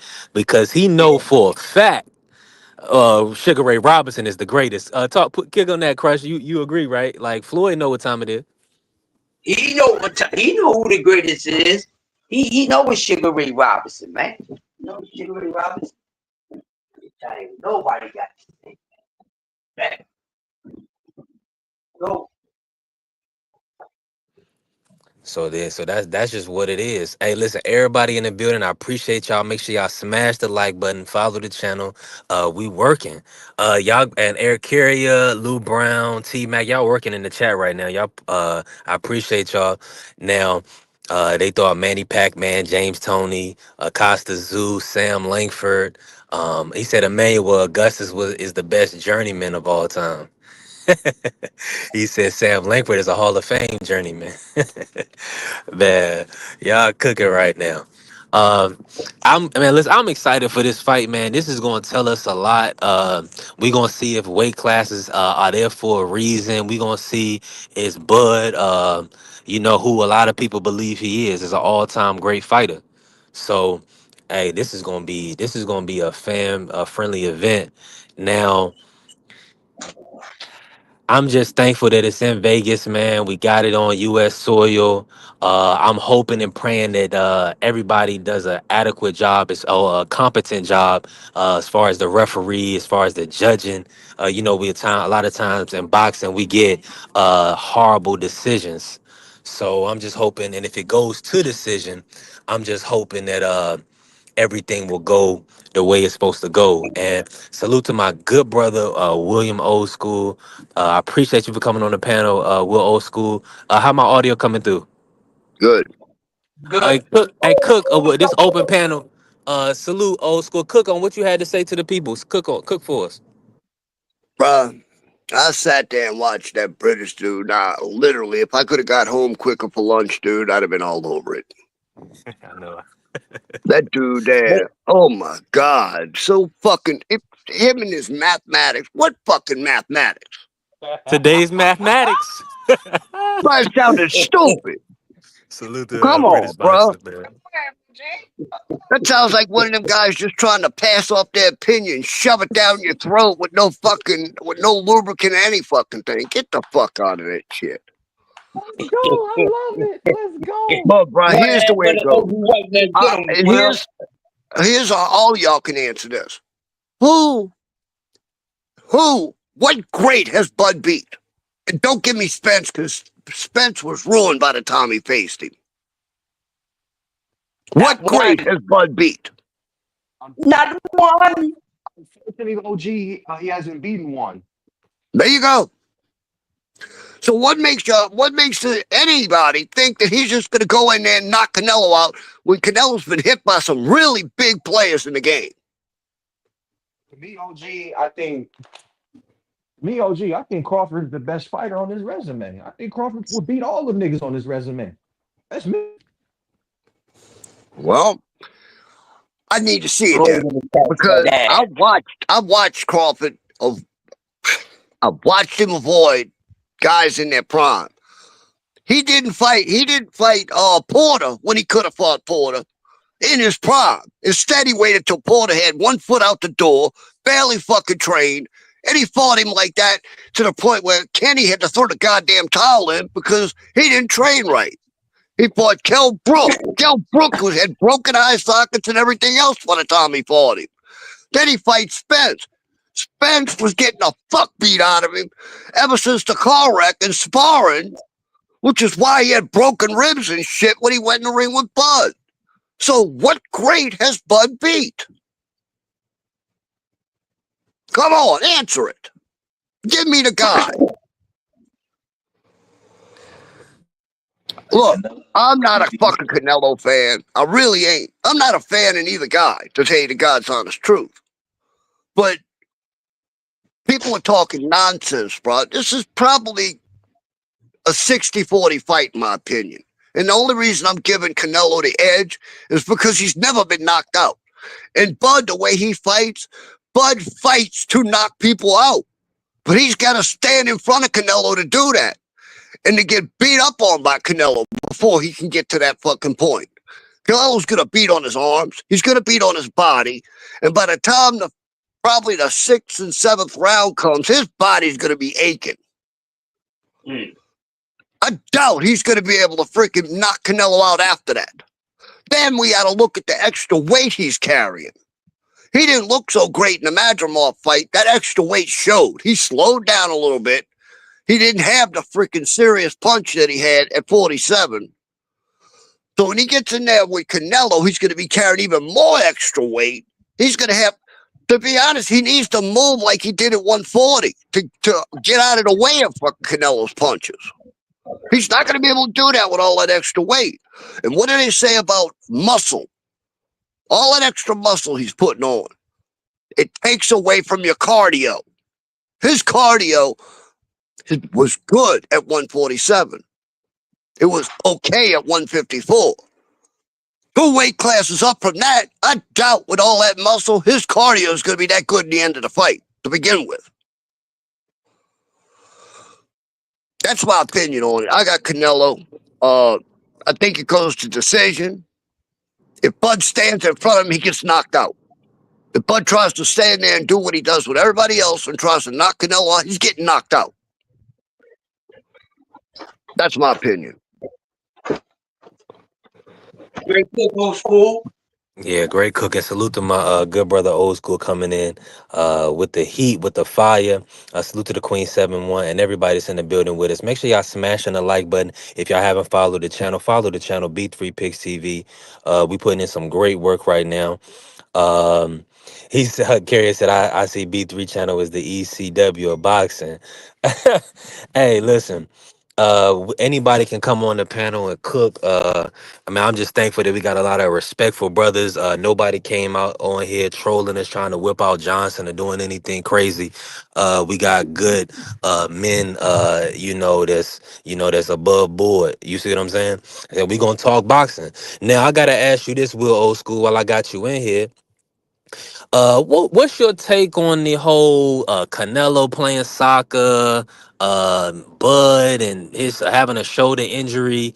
Do you believe in all that before the fight? I mean, it's coming out the week of the fight, man. Do you think what's your Let take? the excuses begin. How's that? Really? Let the excuses begin. How's that? So in your opinion, what they trying to prime us. They trying to let us know somebody get almost pretty much put out or somebody get clipped in there. They Or want to they somebody want us to loses. 100%. Mm, that's a good Why point. else would you do that? I look, bro. If I'm back when I used to box, you think I was going to let my opponent know I got an injury? Ain't gonna Really? happen. You ain't gonna know Who's dumb shit. enough to do that? And by the way, what's up, Crush? What's going on, bro? I had to come up here, bro. I couldn't take it no more. I'm glad you did, bro. We need that cook, bro. We need it. We need. I'm a That little British dude, relaxed. if I could have made it sooner, bro, I was gonna fry that dude. I didn't even waste time crying, man. I said what I said, and that was enough. No, look, Hey, uh, y'all showed the young brother some grace. You know what I'm saying? Uh, Go ahead, Crush. The mathematics. I did analysis. We all do damn analysis. Like he's the only one that did analysis. What the hell, man? yeah, no, huh? Man, that nigga sound like one of the motherfucking nerds that be on the analytics shit in football. Man, go sit your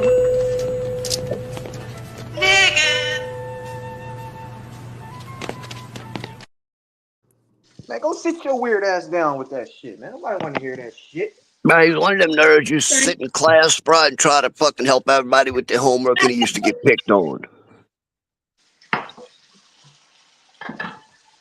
Uh, Nah, that's a fact if I ever heard one, Old School. Now, what's your take on this event? Do you buy into that excuse that Turkey gave that he said he spent so much on the main event and that's why the undercard is what it is? Do you believe that was a bunch of BS or do you really think he overpaid for this main event? He probably did overpay for it. I mean, come on, bro. Canelo don't work cheap. I don't know why they pay this dude that much. I'd force him into. If I was these promoters, I'd force him into retirement. I'd say, look, bro, I'm only giving you this much. That's it. You don't want to fight for it. You know where the door is. hey, I found it funny that Turkey is giving Canelo the same amount that he asked for Benavidez, That is but fucking nuts. but as I said, as a Benavidez fan, just move on, my nigga. Well, Just bro, move. I'm actually hoping that Bud goes, and I don't like either guy. I'm actually hoping Bud goes in there and puts a whooping on him, but I just don't see it happening. There's no proof he can do it. I've been saying this about Bud. Bud's a damn good fighter, but there's no proof that he is who people keep saying he is. This fight with Canelo, this will give you proof if he's who everybody says he is. This fight here will give you proof. You know, OG, I was saying a couple years ago when he was struggling to get a fight at 147 and shit. I was saying go up to 160 and beat Triple G. That's what Why I was not? saying. That's what I was saying a couple years ago. Since you couldn't get a fight at 147, these niggas on PBC was ducking. I was saying go to 160 and fight Triple G. I think he would have beat him. To be honest, the fight I really want, and I want to see it, is him and Jamel. Yeah, I want that fight too, cause that Charlo dude, he be talking, man, and I think Crawford Look, would sleep him. I don't think, bro. Look, Jamel for a while was my number one pound for pound because he literally cleaned out 154. Now, can he get back to that guy? I don't know. I need to see at least two freaking tune-ups out of him first. If he can get back to that dude, yeah, he blew it against fucking Canelo. I think once Jamel got in there and he felt Canelo's power, he was like, you know what? I'm just gonna survive. I want to box some more, and if I get knocked out by this dude, I might not be able to do that in the future, or I'm gonna look bad in the future. So I think he protected himself. That's all it was. I don't think.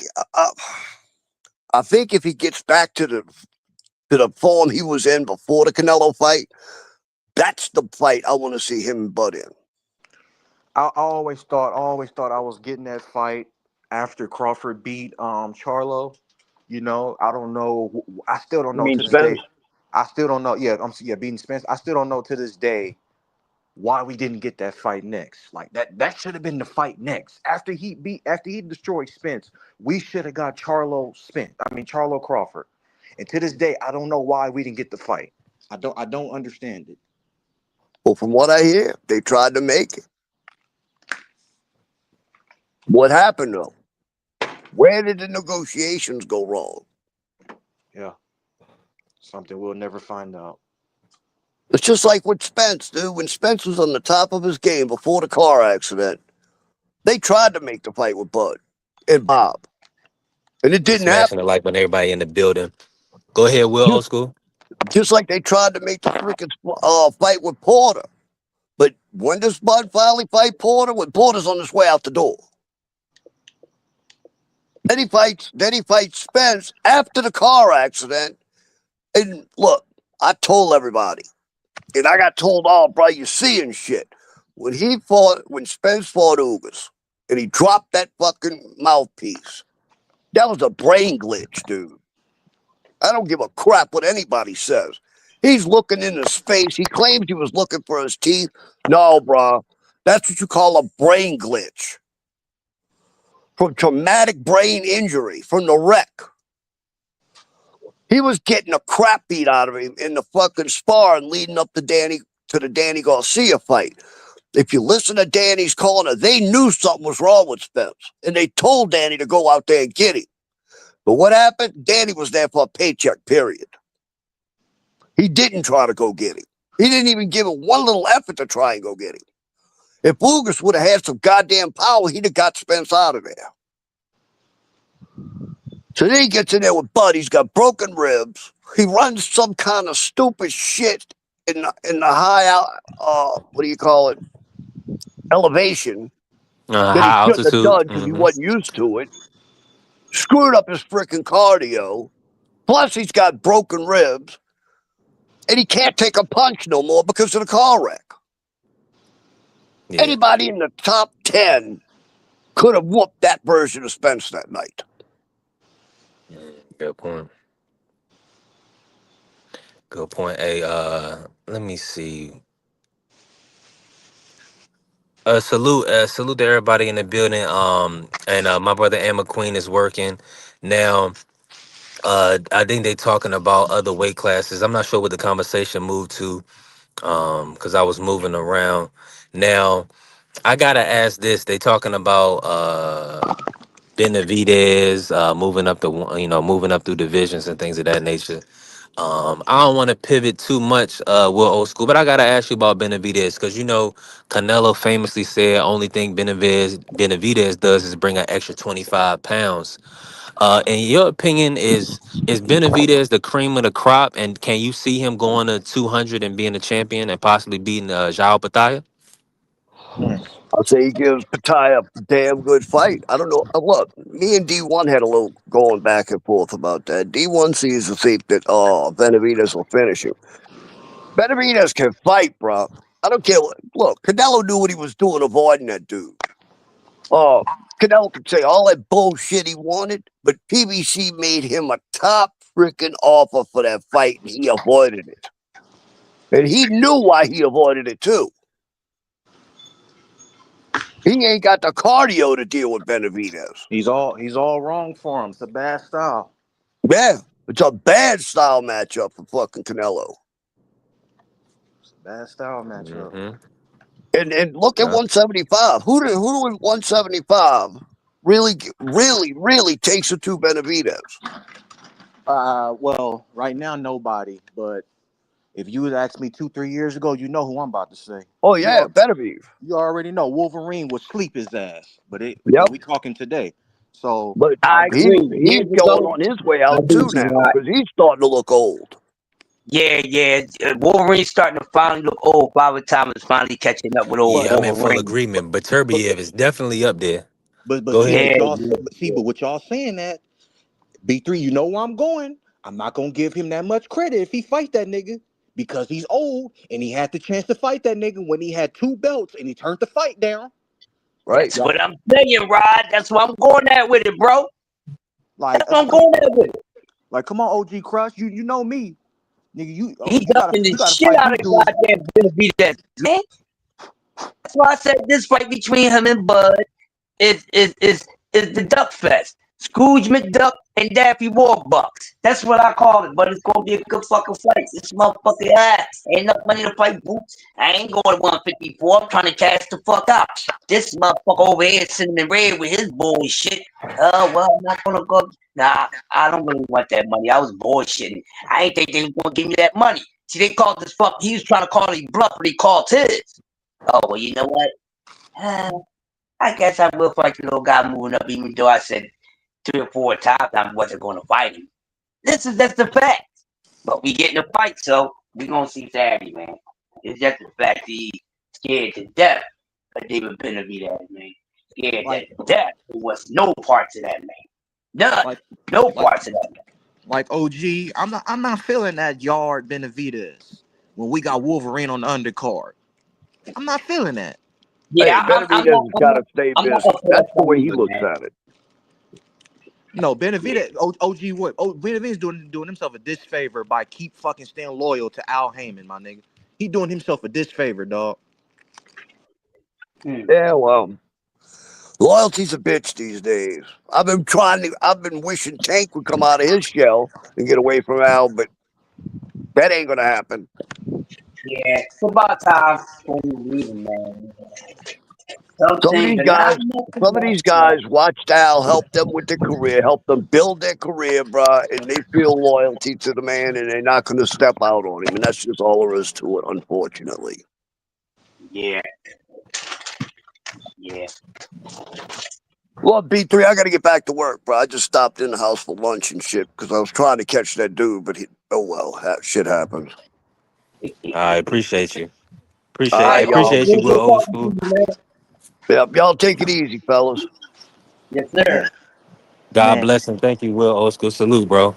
Uh, and listen, man. I'm outside in the element. Look at this beautiful dog right here that just they won't leave. They won't leave everybody alone. Bro, what you gonna do with a dog like this? What you gonna do with a little cute? I'm on live right now. This is a Little beautiful cute dog, ass man. dog. This is a beautiful dog, man. That's my man. You don't, you can't do I, no toy Yorkie like that, could you, Rod? I plead the fifth. I plead the fifth. 1, 2, 3, 4, 5. Because Hey, listen, those, hey, if those, I say what I really want to say, you may get canceled. I'm gonna plead the fifth. yeah, don't say that, bro. All right, right, yeah, Rod keep Hey, me listen, clean until after hours. You know, after hey, hours, listen, there's boy, a I take dog for Rod after everybody hours, out it here, go on. Rod. Put it Take like this, Rod after man. hours, it Hey, goes down. That's my man. hey, put it like this. I think Free will agree with me what I'm about to say. Them little dogs is for women. Yeah, I I ain't got agree, no Rod. little dog. I got two American bullies. That's it. I don't want no damn low ass, cute ass damn dog. What the hell? He can't protect the goddamn thing. Hey, listen, Rod, ain't nothing wrong with you said that right now, and to see you growing, bro. But ain't nothing wrong with saying that is this for women and kids. It's for women and kids, and that's it. God damn it. I don't need to be look trying to look cute, walking down the street with a little ass dog. I'm a man.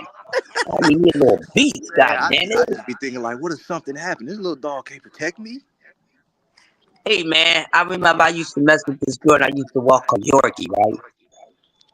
So one of the homies said, "Hey yo, man, what you doing with that little ass dog? You don't mess with little dogs." Said, "Man, again, Juicy got you going crazy. She got you walking a low ass dog, got you looking soft out here." I couldn't do nothing but bust out laughing, man. I told her, I said, "I ain't walking your damn dog no more." She said, "Why?" I said, "That little ass dog. My homie was coming at my manhood. Nah, I need a big dog. You walk that motherfucker by yourself. God damn it." And that's what he did. Yeah, Ah, OG, the only time your dog supposed to be little when it's a puppy. God damn it. yeah, shit. You know, it is what it is. I ain't getting none that night, but that was okay. I ain't getting on that night.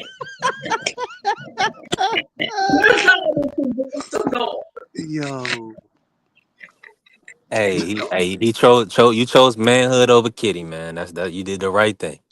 And You did the sometimes we right. gotta do that. We gotta Yeah, stand up against the kiddies sometimes. God damn, they be out of order. maybe, and They be out. they're controllers. It'll control us. So you did the right thing.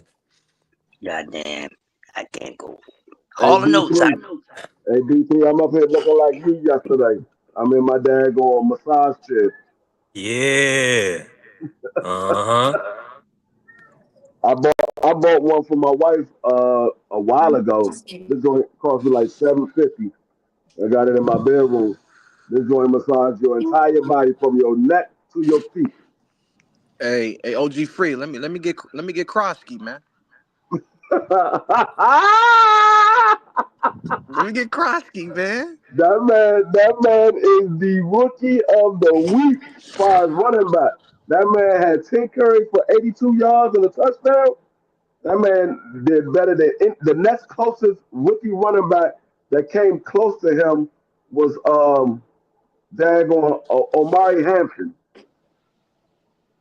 Omari Hampton had 47 yards. That's the dude for the Chargers. Yeah, Amari Hampton had 47. Dude for the Raiders had 38. But all of them had more rushing attempts than O'Crosby. I mean, I think Jaquarsby. Jaquarsby had 10 attempts. Everybody else had like 17 or more. I think those running backs are going to be the focal point when it comes to the rookies. Your running back, the Broncos running back, the Chargers running back, the Raiders, and possibly the Cowboys with Blue. Yeah, yeah. I think I think Blue, yeah, I think all Blue. the rookies may get some serious burn as a rookie. Hey, I think Ja'Cory gonna have. I think he might have over 100 yards this week against Green Bay Packers. Green I think he Bay. might have over 100 yards. Hey, listen, and I'm gonna tell everybody that's in the building, make sure y'all smash the like button and follow the channel. We do cover all sports. You The, already know the, we have on- basketball talk, football talk. We gonna keep cooking for y'all. the only reason why I'm not putting him in this week is because Bucky Irvin and daggone Saquon got favorable matchups. Bucky Irvin is going against Houston defense, and Saquon is going against Kansas City defense. I think they got favorable matchups in their their their game this week. So I think they might get more yardage than Jakari. I don't know about that one, especially with that Houston defense. Houston got good defense. Yeah, but if Rams, you look at Rams if you couldn't do look shit. But if you look at last week, what happened with Houston, they allowed, I think the running back had a decent amount of carries.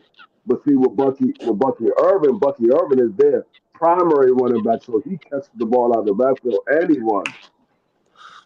Yep, that's how he scored last week on the pass. Yeah, Let me say this. That's a good point and made that Benavidez did have hand and issues in a Vazdeck fight. He couldn't get him out of there, but we kind of seen his performance. He still performed well, in my opinion. I, He go ahead. I was just gonna say I don't have. I used to be a Benavidez fan heavy, but I backed off when he did the shit that everybody else do and which duck a fight. I don't. I'm not with that shit. When I fuck with you and I find out you ducking, I'm taking a step back. Still fuck with you, but I'm taking a step back. When I found out Who you feel like he dug? he ducked Wolverine. Mauricio, Oh, there's when they there's asked him. article there's an article out there where he missed weight. WBC was allowing him to go up to 175 and fight for them two belts, and he didn't take the challenge. And OG Freak always talks about how in boxing you don't get that many opportunities. So when you get the opportunity, you got to take it. And the fact you didn't take that opportunity for whatever reason, your career could be way different. Just imagine if he would have fought Wolverine and beat that man. He would have been the unified champion at 175. You would have been the two division champion, dude. I had to take a step back. I still fuck with him. I think he's a hell of a fighter. But I had to take a step back. I can't fuck with you if you ducking. I can't B3. I can't OG free. I can't fuck with you if ducking. If you ducking. If a new way start ducking somebody, I gotta bag off. If Shakur start ducking somebody, I gotta bag off. Anybody, I gotta bag off. I'm not fucking with that ducking shit, dog. I'm not fucking with it, bro. I'm not. I don't care who you are. Take the challenge. Tio, y'all know I fuck with Tio, but I gotta bag off. You ducking. Why you not fighting Devin Haney? Y'all know I don't fuck with Devin Haney, but I respect the nigga because he take the challenge. He didn't have to fight. He could have did what the rest of these weird niggas do. He didn't have to fight Brian Norman Jr. He didn't have to, but he is. I gotta respect him for that.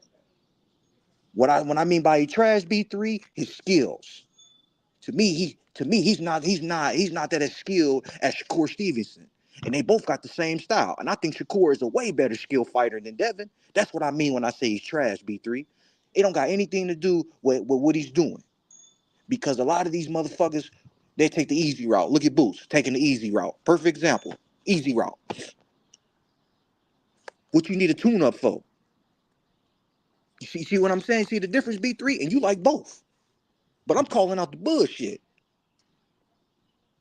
Haney is going up from 140 to 147 and taking on the killer. Norman, run it. Boots moving up from 147 to 154 and needs a tune up. Come on, man.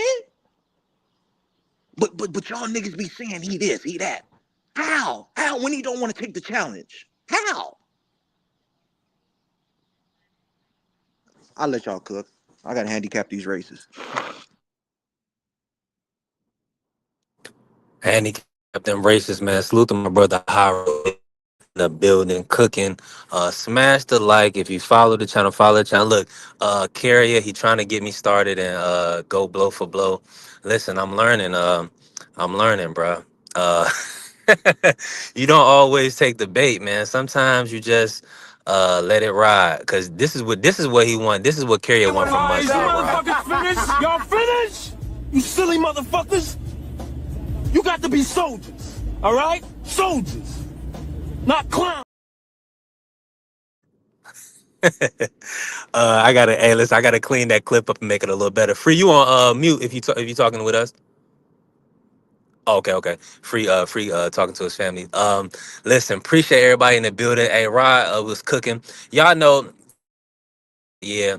Will Old School. He said Haney is sea level. That's terrible. And say you say that, but he got the win over Loma. Man, you He got to he rebut beat on a whole something. bunch of guys. You got to Hold, rebut hold what I on. said. I know you want to rebut.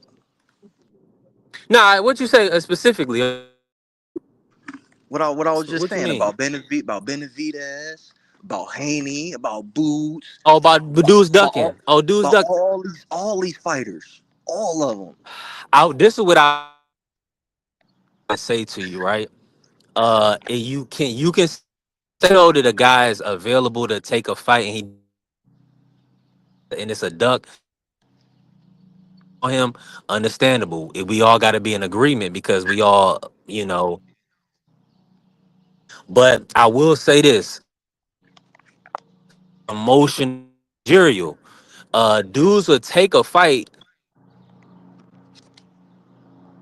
will be like, nah, we ain't doing that because we invested this type of money in you, and putting you in that fight is not beneficial for us.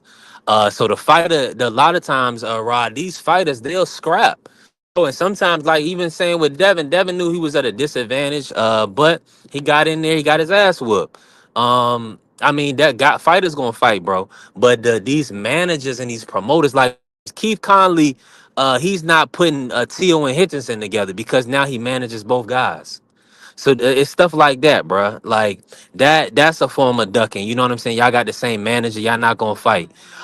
So a lot of times with these guys, Rod, they don't have they can't like for instance, right? They'll be in breach of contract for taking fights that their manager or their promoter didn't sign off on. So that only thing with Benavidez, I don't. He's under contract. Sure, he's one of the PBC future stars. So putting him in young with Beterbiev, that was never going to happen. Louis DeCubis, Samson Lewikovic, they can make money hand over fist for years off of a talent like Benavidez. So, and then think about like a guy like a Boots. You got a black fighter from Philadelphia who's from a fighting family. So these promoters and managers, they ain't gonna put Boots in there with some killer if he not ready. That's what any of these fighters, and nobody's exempt from that. But Bomac even came out and said he ain't gonna do Crawford, his guy, like these people did him, not take care of Crawford. This brother literally came out and said he was gonna take care of Crawford's career. Uh, that's what it is, bro. It's these promoters. These fighters are going there and and if they win, lose, or draw, they're gonna scrap. It's these promoters and these managers. They're the ones that are saying ain't gonna happen. Because what they want to do is they want to build up their fighter and make the most money possible. They seen the blueprint. Mayweather laid out the blueprint for these guys, and that's what these people are doing. Everybody's wants to stay undefeated, because they understand that O has value in a sense. You can tell a casual, oh, this is a 27-0 fighter. He's undefeated. Look at him. You know what I'm saying? So they're gonna keep that, bro. They're gonna keep that as long as they can. Um, I just feel like, in my opinion, these are still some of the top guys in the sport. You know what I'm saying? You say, you could, because you saying Devin is trash because you comparing him to Shakur. Well, damn, that's the number one 135 pounder in the world. So that's a tall task. You know what I'm saying? Everybody trash if you go compare him to Shakur, you know, and vice versa. You know what I'm saying? You comparing Boots to Bud. He saying, oh, Bud is this and Boots ain't shit because he not Bud. Well, Bud has years of dominating the sport at the top level. So yeah, Boots ain't on that level. He got a ways to go before you can compare him to Crawford.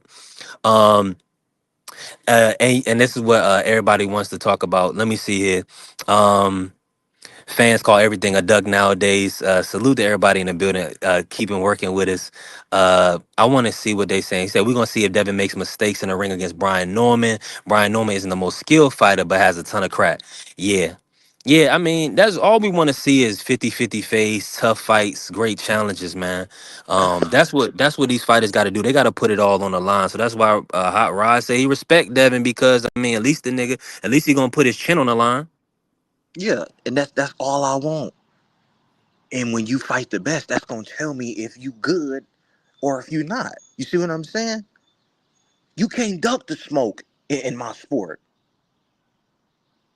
You can't. The best is always gonna play the best. But in boxing, somehow you can finesse your way to be a world champion. Like, how the fuck is Rolly Romero Xander Zayas is a world champion? It's shit like that. It's shit like that. Like, it's crazy, dog. It's crazy. It's money. You It's, know, it's the money yeah, that they money, put behind these guys. money rules everything. Hmm. It's crazy, man. Like, it's a slap in the face. It's a slap in the face to the OGs that been watching this sport since they were a child, longer than I've been living. I'm 28 years old. So for somebody that's been watching boxing longer than I've been living, it's a slap in the face to y'all, in my opinion. How the sport is being done today. I didn't know this shit was like this. B3. As I said, I've been watching boxing since Ryan Garcia fought Luke Campbell. That's how long I've been watching boxing. B3. If you remember that fight when Ryan Garcia fought Luke Campbell when he his first time getting dropped. I've Yeah. been watching boxing that long, and I ain't expect boxing to be like this. Nigga, I wanted to see niggas throw hands. That's why I started watching this shit. And I want to see the best versus the best. I'm not getting that. I'm not getting that. And even when I do somehow get it, it's always some bullshit. You know what I mean? It's always some bullshit. Whether somebody got to have an advantage, that's the main thing. Somebody always got to have an advantage, and I don't respect that because in football, you can't have an advantage in football. You can't. It's either nigga, you got only thing you may have an advantage on is having a better player. That's it. In boxing, you can have multiple advantages, dog. Look what Tank Davis did to Ryan Garcia. And we all know Ryan Garcia is not as skilled as Tank Davis. And look what he did to Ryan. He did all that in the contract. He put all the stipulations in the contract. It's shit like that where I can't fuck with that. Like I remember you niggas. Didn't Canelo put Kovalev in a rehydration clause as well? Yeah. It's somebody always got to have an advantage. Why You already know that, why Rod. That's why a why damn. why it can't just be a fair one? B3. Why we can't just have a fair fight? Why do you have to have an advantage over me? And then somehow the fans are supposed to give you credit, but in reality, you had an advantage over this man. It wasn't a fair fade. Nah. I'm in full agreement with you, Rod. I'm disgusted when these guys look for all type of well, I don't mind in competition looking for an advantage, right? But my whole thing is don't cheat the sport in a sense and tell me that the best is fighting the best, but then you got guys you putting guys on rehydration clauses so they can't be their best. You see what I'm saying? Or you sucking fighters down and stuff like that. You trying to make fighters cut more weight, than they are, that their body can really take, and then they're not at 100% for the fight. So you have a advantage over them that way. So it definitely it puts a black eye on the sport. But you got to call it out, right? You doing the right thing. You putting it out in the public that this is what you don't like about the sport of boxing, and God willing, things to change. My brother Ann McQueen is pulling up, man. Salute to my brother Ann McQueen in the building. Make sure y'all check my brother Ann McQueen out at the Casuals Corner, always cooking up and working. A beautiful mind in the sport of boxing and life. What's good, Ant? Chilling. Hey, Let we cook it. This me open ask you panel, a and so question. cook. Let Yeah, me cook ask you a for me. question, sir. When you don't want to do something, do you oblige? You talking to me, Ant? Everybody, Okay. anybody who like to I answer. would say I'm gonna be honest with you. When I don't want to do I oblige? Yes. A lot of the times, because if I need it, or if somebody else needs it, then I'm gonna be accountable to my brother and accountable to myself. So even though I don't want to do it, I will suck it up and get the job done. Well, whose fault is that if you aren't pleased with the way that things turn out afterwards? Yeah, it's on me. I made the decision. I made a conscious decision to, to take those steps. Ain't nobody put no gun to my head. It wasn't forced, so it's on me. That's exactly what boxing is. There it is. You can sum it up just like that. You don't like the terms of the contract, don't sign the contract. And then conversely, an argument can be made that the person on the other side is looking for an advantage. If you're at a height and reach deficit, those are things that are out of your control. Weight is malleable. Whether you come in lower, come in higher, come in at this weight, so on and so forth, that is something that is in your control. So by saying, all right, let's make sure that neither one of us, because both guys got to adhere to the stipulation. Now, yeah, somebody may be a little bit more favored in that situation, but you both got to adhere to it. So it's like, if you don't like the terms, don't sign it. It's really that simple.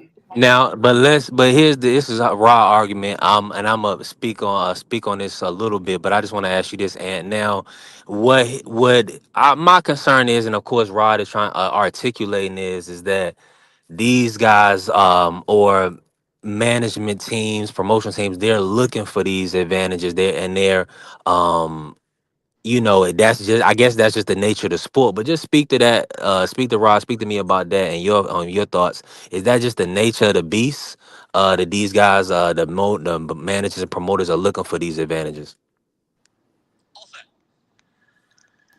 Yeah, of course. Because above all things, this is an entertainment business. Some people would say it's flesh for cash, or however it is that you want to frame it. Hmm. And these fighters, their viability is largely tied to their success in the ring. So you want to maximize those chances of being successful and being able to build them up. This ain't like the NBA or any of these other major sports where people have guaranteed contracts. You play for, let's say, the Miami Dolphins. They just got smacked this weekend. You play for the Miami Dolphins, regardless of how good or bad you are, you're gonna get paid. Once you put pen to paper, it's fixed. It's just locked in. Boxing is very fickle. A fighter's viability and marketability fluctuates. It goes up and down depending on performance, visibility, and so on and so forth. I agree, aircraft carrier. Everybody wants an advantage. That's the reason why folks are constantly comparing themselves to one another. I'm better than you. You trash. You ain't this. You ain't that. What is that? It's a competitive mind state. Now, Boxing needs the go TV ahead. revenue. They don't have no TV revenue, and that's one way the fighters will get paid, and another way the fighters will get paid is if whenever the fights happen, instead of watching it on TV, fans need to go to the fights.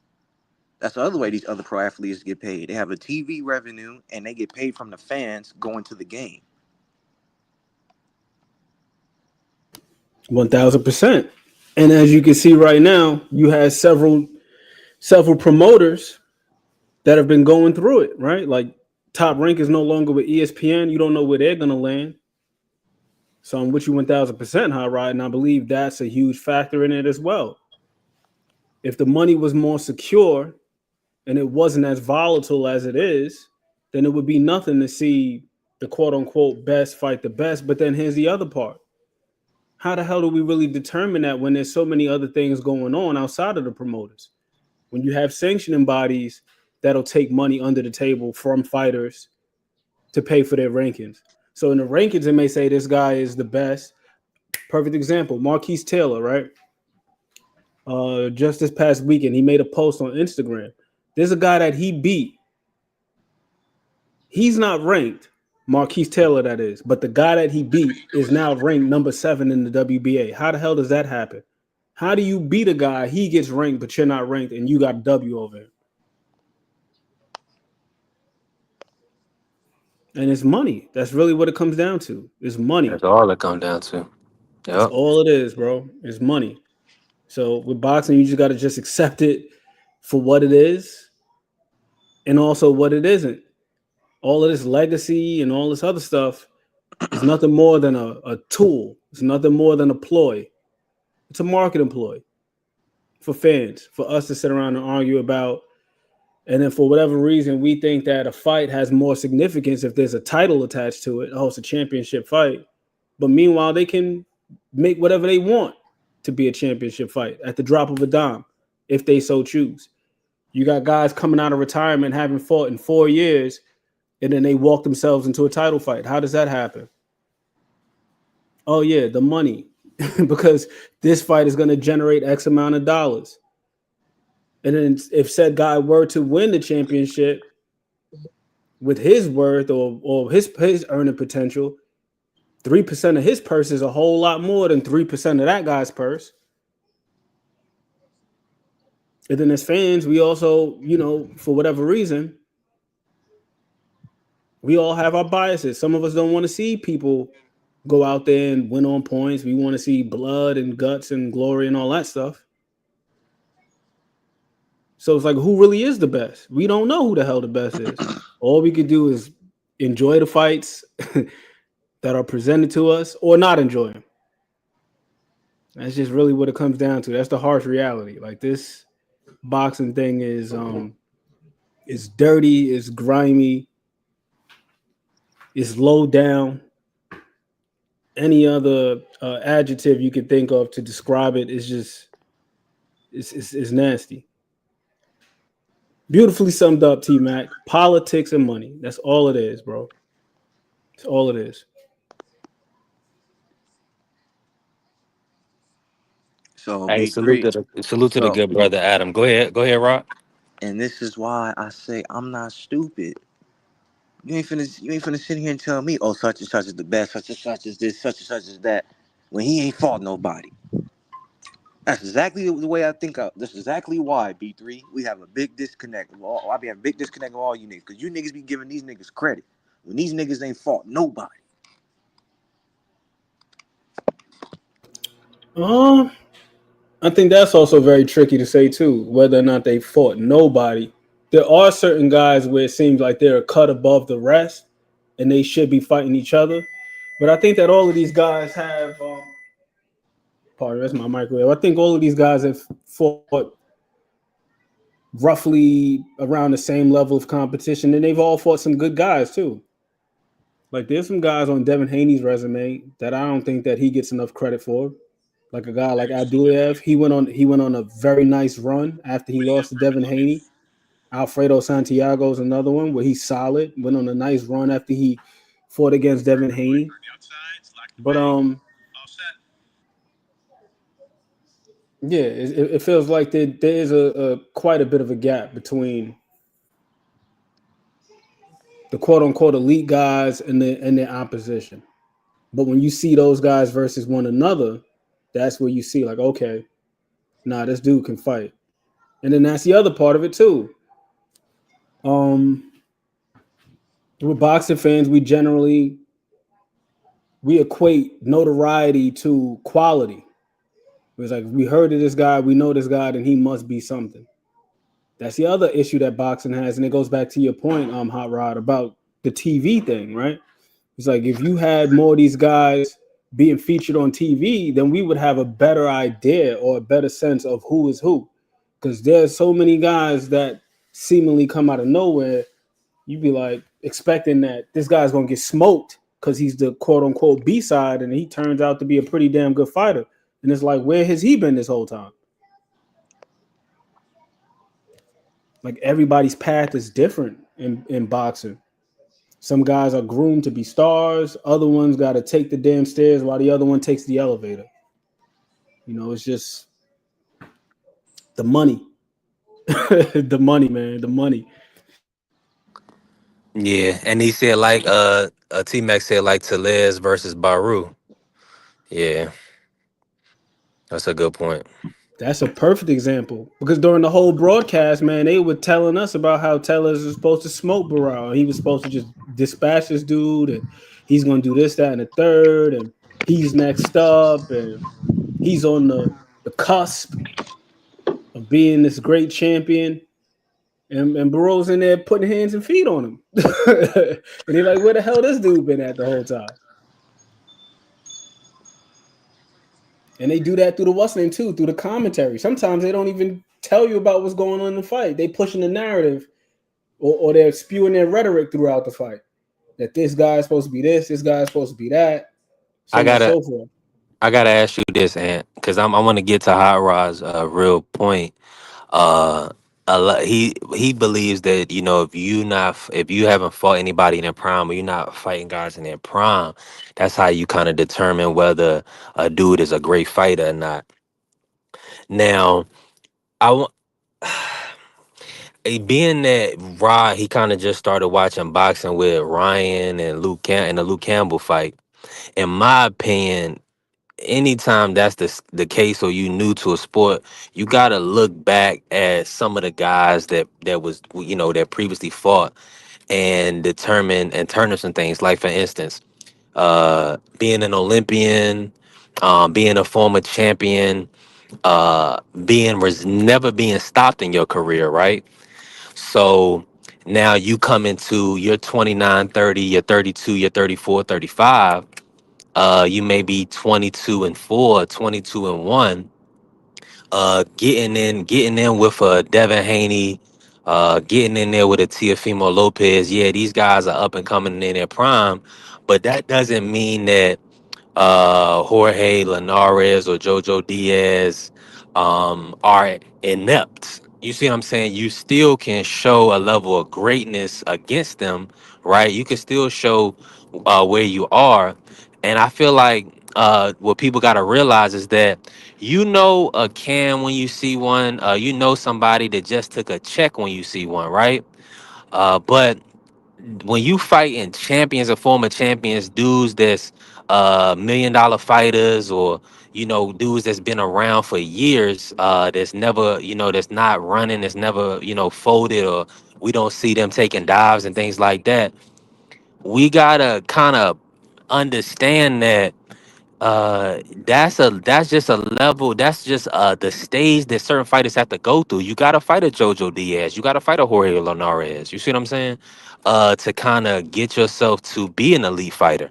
That's how you kind of, that's the graduate, those are the graduating steps in the sport of boxing. And I think a lot of times is that people that's new to the sport, they call these older guys trash, because they may have a couple of losses, but they didn't did no history on the guy. It's great. It's crazy. It's mind baffling to me. That you would say certain guys is not this and not that, but then you haven't done the consistent research to understand where this dude's background is. And I gotta ask you this, and what's your thoughts about that? About some of these um fighters, these young and up and coming guys. Can you give them credit? Can you see what their level is based on fighting these former champions and guys that some may see as past their prime? You laid it out beautifully. It's just a part of boxing. The other day I was checking out Muhammad Ali versus Archie Moore. Archie Moore was, I believe, 48 years old or something crazy like that. Muhammad Ali was only 20, still cash as clay. And then the guys that you just mentioned, right? Let's say if Devin Haney decides to stick around long enough, then he is going to become Jorge Linares or Jojo Diaz for another young up and coming fighter. That part. That goes for all of these guys. Very seldom do you see somebody walk away unblemished, unscathed. Like it just It's a rarity. You know what I mean? It's an outlier more than it is the rule. You know, Oscar De La Hoya, you were just talking about Floyd a couple of minutes ago. Like Oscar De La Hoya, he beat up on an old Julio Cesar Chavez, right? And then when he got up there, what happened to him? He became that for Floyd Mayweather and Manny Pacquiao ultimately. So it's just the nature of the beast. You stick around long enough, they will cash in on your name and your cachet. Muhammad Ali eventually became that for guys like Spinks and Larry Holmes. Larry Holmes eventually became that for Mike Tyson. It's just the nature of the beast. They're gonna build you up, get everything they can out of you while you're in your prime, and then when you're on the back nine, I mean, if you choose to walk away gracefully, you can. But if not, they're gonna cash in on everything that they built. You know what I'm saying? To strip it down to the ground. Like, nah, we need that, we need that, we need that. Then boom, send you on your way. Sugar Ray Leonard, Hector Camacho just came to mind. You know what I'm saying? It's just the nature of the game, yo. It's the nature of the game. But to your point about judging these fighters based on their fights, absolutely. And the reason why you can is because not just any and everybody would be able to do to Jorge Linares what Devin Haney did to him at that juncture. Not just any old young fighter. Recently, we seen it. What was that 2 years ago with Beck the Bully and Gabriel Rosado? Gabriel Rosado is one of the most respected journeymen out here. Beck the Bully is this rising prospect. They had high hopes for him. Still got high hopes for him. He had a nice win over DFG a couple months back, but they threw him in there with Gabe Rosado. Gabe Rosado is supposed to be another name on the resume, and what happened? Got clipped, got knocked out. It sure did. He got sparked out. So it's not always a sure shot that these guys are going to win against these journeyman guys or these guys who are former champions or anybody of note. And then here's the other thing about prime. You know, boxing is one of those sports where it reveals things. And then sometimes it's not even that. You also got to look at the quality of somebody's losses, right? Not all losses are equal.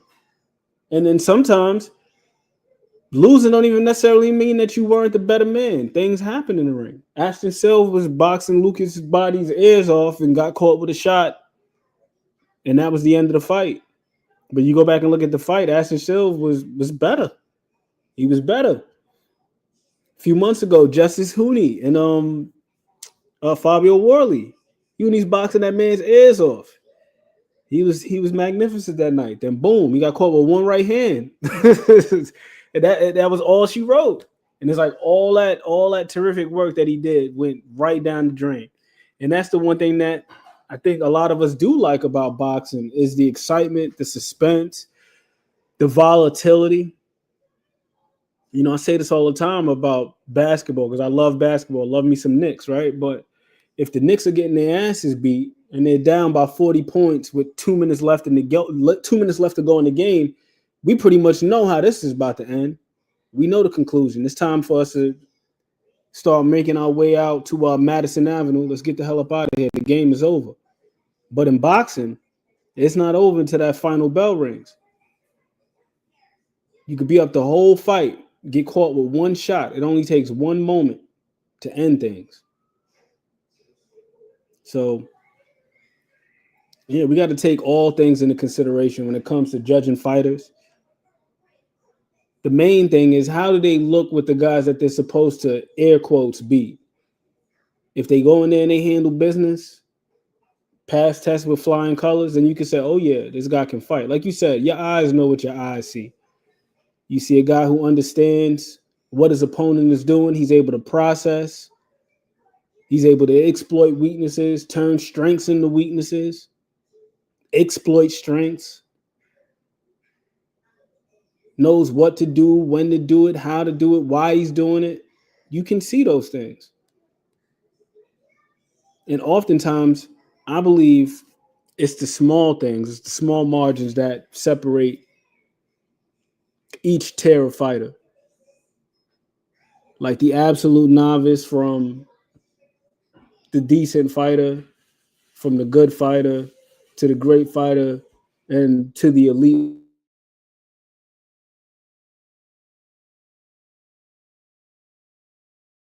It's always important to go back and look at certain people's resumes and look at the entire body of work.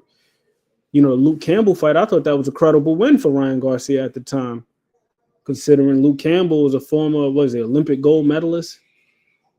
And that's nothing to sneeze at. But once again, and he even dropped Ryan in that fight too. So it's not like he just got blown out. He had some success in that fight. He just got caught with a damn good shot. And he couldn't continue. It happens. Doesn't mean that Luke is a bum. And it doesn't mean that Ryan is overhyped, you know? So boxing is a very, very nuanced sport. Like, we got to look at all of these things, man. Take all of these things into consideration when we make our assessments and make our judgments. Things are not always as clear cut as we would like them to be, not as black and white.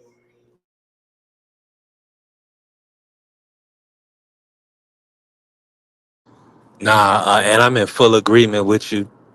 I'm just over here working, man. Appreciate everybody that's in the building with us, cooking with us, smashing the like button, following the channels. I'm working with my brother Ant McQueen.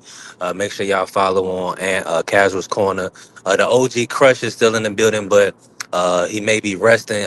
He working late, so for him to be on here with us, I definitely appreciate him. Oh, he just fell off.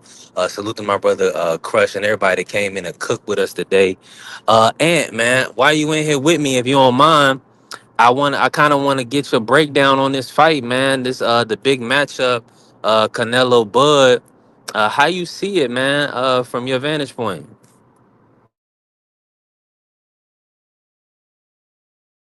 Honestly, man, I'm still a little bit torn because I could see it happen in a number of ways. You know, I could really see this thing happen in a number of ways. I wish that it was just very cut and dry because then it'd be easy to just be like, well, this is this, and this. But nah, it's like it's very tricky, man. It's a very tricky fight to look at. I think that both guys are very skilled. Both guys are smart. But if I had to look at the skills, um, not just the bag, but being able to apply different things, I would definitely have to give the edge to Bud in that regard, just because of his attributes. I'm talking about his physical attributes, like the reach, uh, the legs. It just feels like he could just do a little bit, just a little bit more than Canelo. But it's mainly because of the physical attributes. Like I don't really see like Canelo's like a very, very, very strong mid-range fighter, like very strong mid-range. But like from the outside, he's decent. He's not horrible, but you know, obviously, in most fights, he's at a reach disadvantage. Defensively, from the waist up, Canelo. From the waist down, Bud. No, I don't think so. Well, yeah, you know what? I can't even say that. Personally, I'm not picking Bud off of Mystique because I can see a situation where Canelo can hurt him. Like anything can happen. What I'm looking for in particular with Canelo, the one punch we've seen Bud be vulnerable to, specifically when he's southpaw, is the right hand, like many southpaws. But him even more so, not because he's a bad defensive fighter, but because he's always looking to counter. And to counter, you have to you got to understand vulnerability, and you also got to be able to dangle some bait, right? Like you need the guy to commit. And that's why timing is extremely important for Bud. Like when I rewatched the Madrimov fight, I thought for the most part he did a really, really good job of forcing Madrimov to reset. Madrimov fights in a very specific rhythm, uses a rhythm step, lead foot comes in, lead foot goes out, then boom, you just time him. But the moments where Madrimov was able to catch him with the right hand, it was when he threw the right hand out of rhythm. He didn't establish the rhythm, then throw the shot. He threw it out of rhythm. So with Canelo, one thing I did notice with him is a lot of times when he throws his right hand, it's preceded by two probes. He'll do touch, touch, then he'll throw the right hand. And oftentimes it's like of the looping variety. One thing that was encouraging was seeing some of the pad work that he was doing, where he was throwing the right hand a bit straighter. And when he throws it straight, it's beautiful. And there's two southpaws that he was able to drop with the straight right hand. Austin Trout, he dropped him with a beautifully placed straight right hand. That was in round 7. And John Ryder in round 5, I believe it was. He caught, it was just a beautiful 1-2 straight down the pipe, picture perfect. So I think the thing with Bud is he's got to be vigilant and look out for that. And if you're Canelo, throw it straight. I feel like if he loops it or if he has fat on it, it gives Bud the opportunity to, if not evade the shot, take some steam off the shot. And then also with the setup, vary the setup a little bit. Don't just fall into the usual habits because I feel like that gives Bud the opportunity to time the right hand. And if he can time the right hand, now he has more options as to how he wants to deal with the right hand. It's like, all right, he's going to probe twice. Do I want to smother and take the right hand away to just, take the power away? Do I want to throw a shot before he can get the right hand off, beat him to the punch? Or do I want to allow him to probe twice and throw the right hand, but as he's throwing the right hand, maybe take a half step back and get him to commit and then counter him with something, whether it be like an uppercut underneath or something over the top. So with Canelo, I want to just see a little bit more creativity from him. Because it's not that he lacks it, but in recent fights, we've seen him be able to hit a guy on the shoulder or hit him on the arms, and then they tense up. And then they forget about the openings that are available, when he's opening up. Another thing that I would like to see from Canelo in this fight, too, is the jab. Canelo's got a pretty good jab. I would like to see him be a little bit more consistent with it. Establish it. And then speaking of the jab, that also makes me curious. It's like, okay, if Canelo comes out there and he establishes the lead hand, does Bud go back orthodox and employ a similar tactic to what he did with Errol Spence, which was jab with him, but like a shotgun jab while catching a jab simultaneously? He's got a couple of things that he's got with him. And I'm assuming that's what he's going to look to do. Not that specifically, but look for openings when Canelo was punching to be able to hit him, because I think defensively, Canelo is too sharp from the waist up. Like his head movement is phenomenal. Good upper body movement. I think he's one of the best practitioners of the high guard, especially with that trap. You shoot something at his guard, and it's like a Venus flytrap. That left hook, it seems like it comes out automatically. He's got a beautiful left hook out of that high guard. So, Bud is going to have to be careful with that. Hell, I wouldn't even mind seeing Canelo kind of lay back a little bit. Not too much, but what I mean by lay back is allow Bud to be first and see what he wants to do and counter him. A lot of people felt like Mean Machine dropped Bud in that fight, and it's arguable that it should have been ruled a knockdown, for sure. He was holding on to the man's waist. But if you look at that exchange in particular, it was actually Mean Machine countering Bud. He was allowing Bud to be first. It seemed like Bud got just a tad bit impatient. When he came out, he's failing him out. Mean Machine wouldn't give him anything. So he tried to step to him. Mean Machine timed him, If I'm not mistaken, it was a right hand. I'd have to go back and look at it again, but I do know it was a counter shot. And that's one thing that counter punches generally don't want to do. Be first. you know, be first. I heard the rumblings about the shoulder. I don't know how legit that is, but I am a little bit concerned about Canelo's knee. I went back and rewatched the William Skull fight, B3, and I noticed that in between rounds, after about round three, one of his cornermen was massaging his right knee. If you rewatch the rematch that Canelo had with Triple G, Triple G Canelo 2, Canelo had that blue tape on his knee. It was rumored back in 2018 that he had arthroscopic surgery. There were several fights from around that time where he had knee sleeves on, compression sleeves, braces, and all sorts of stuff on his knees. The Daniel Jacobs fight, he had his knees and some compression stuff. The Rocky Feldon fight, and those fights were about 7 years ago.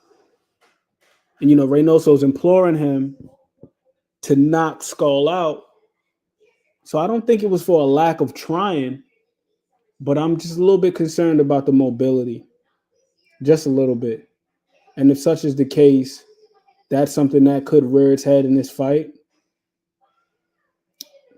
We all know Canelo's got a damn good chin. I'm in full agreement. Keep cooking, Ant. I'm with you. Canelo's got a damn good chin. But going back into some of the fights, I do think that there's a possibility to hurt him, but not to the chin. I mean, anything can happen, right? But I don't think it's to the chin. I would say to the body. The James Kirkland fight, he was hurt to the body. And I will say this to Canelo's credit. He thugged it out, weathered the storm, ultimately got the stoppage, so it's no knock on him. But he can be hurt to the body. There were a couple of moments in the fight with Trout where Trout counted him to the body, and then the output would drop off, and then he would ease up with the pressure. But there is a risk of going to Canelo's body. He's got a very nice counter uppercut. We seen that in the fight with Billy Joe Saunders. Billy Joe tried to dip down. Canelo met him there with the uppercut.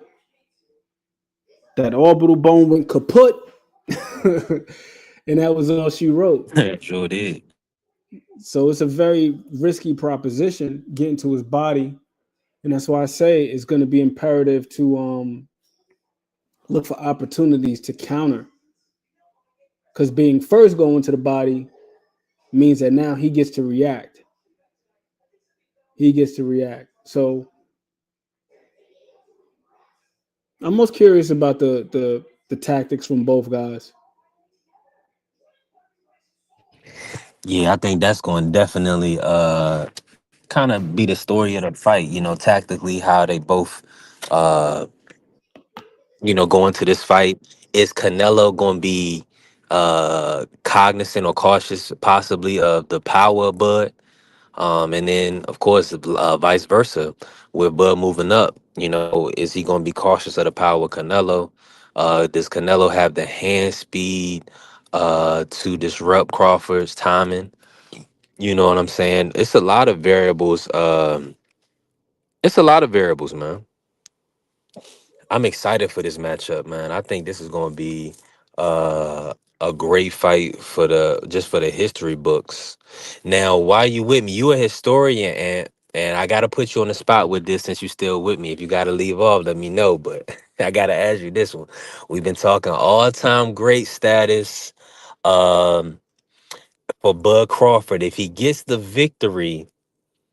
And you eloquent, you could speak upon both. Because nobody's really talking about Canelo's all-time status. If he beats Bud, I think that's probably more so because Bud is the one that's moving up, and Canelo's considered to be fighting a smaller man, right? But in your opinion, what does a win over Canelo do for Bud? As far as potential Mount Rushmore. Some people may say top 10, top 25.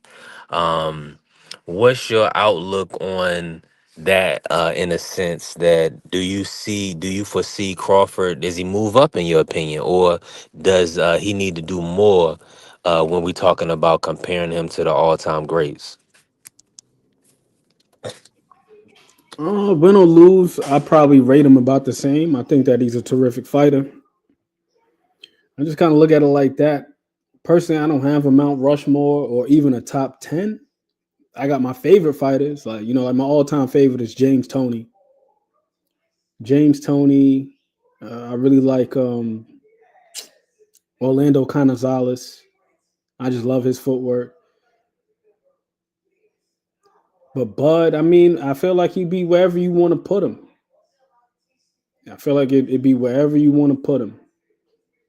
Because for the people who like the accolades, 3 times undisputed is nothing to sneeze at. But then there will be some Definitely. pushback, possibly.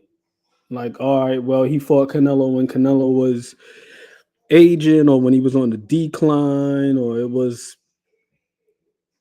he hit a lick. And for Canelo, I give Canelo full credit if he beats Bud too, because when he gets in there, he's not going to be a 154 pounder. You see the shape that this man is in. This is a serious fight. And especially if it's a back and forth kind of affair and there's resistance. Now, if he just goes in there and he just blows him out, well, hell, I still give him credit. But I feel like even more so if there's a degree of resistance to where you could be like, okay, that was a valiant effort. And Canelo had to actually work to get him. You know what I'm saying? But I think Canelo should get credit too. And while we're on that, on the Canelo credit, I'd be remiss if I didn't mention that Canelo started his career at 140. He started his career at 140. So did. And he's not a big guy. Canelo's about 5'7". So the fact that he even fought all the way up there at 175, you got a handful of guys that are able to do so. You know what I mean? That's like Dwight. That's almost approaching Dwight Muhammad Kwawi territory right there. This dude was 5'5", fighting at 175, fighting at cruising heavyweight. You know what I mean? Like not any little guy can do that. So I got to put some respect on Canelo's name for that alone. You can't take the average guy who started at 140 and transplant him into 168 and have this guy even beat a Rocky Feldon. Like it's just not happening. So, and I could say the same for Bud, and I think that's why I give both of these guys credit because of where they started. Hell yeah, Duran is a bad dude though, man. Duran is a bad dude, but that's like one of out of however many, right? That's why I give both of these guys credit too, because once again, Canelo didn't start at 168. Now, if Canelo was a career 168 pounder or something like that, then I'd be like, this is different. But nah, he's a guy who moved up, and I believe that's part of the reason why Terrence Crawford and company they took this challenge because they probably looking at it like, well, if he could do it, why can't I? 100%, and that's exactly what he said too. These other guys that moved up through divisions, he's on that level, or he believes that he maybe even surpasses them. He definitely has to take on that challenge. So I'm just thankful that the money was there to make the matchup, and it's going to be kind of a great event, and definitely gives Crawford the opportunity to prove himself. Uh, a lot of the doubters wrong. Crawford had to kind of play the back seat to premier boxing champions and their fighters. So now that he's kind of getting his just due, he's getting the opportunity to display his talents in front of the world. I mean, I believe it's probably going to be over 100 million people to see this matchup live. I'm gonna be honest with you. I think it's going. I'm hoping and praying that Netflix. Shout out to Netflix. Hopefully they have a great stream and everything goes well.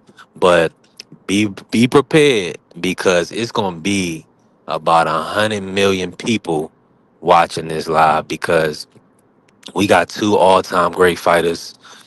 We probably got arguably the best Mexican fighter of all time, and then we got this generation, the top pound for pound fighter since Mayweather retired. So I'm excited about this matchup.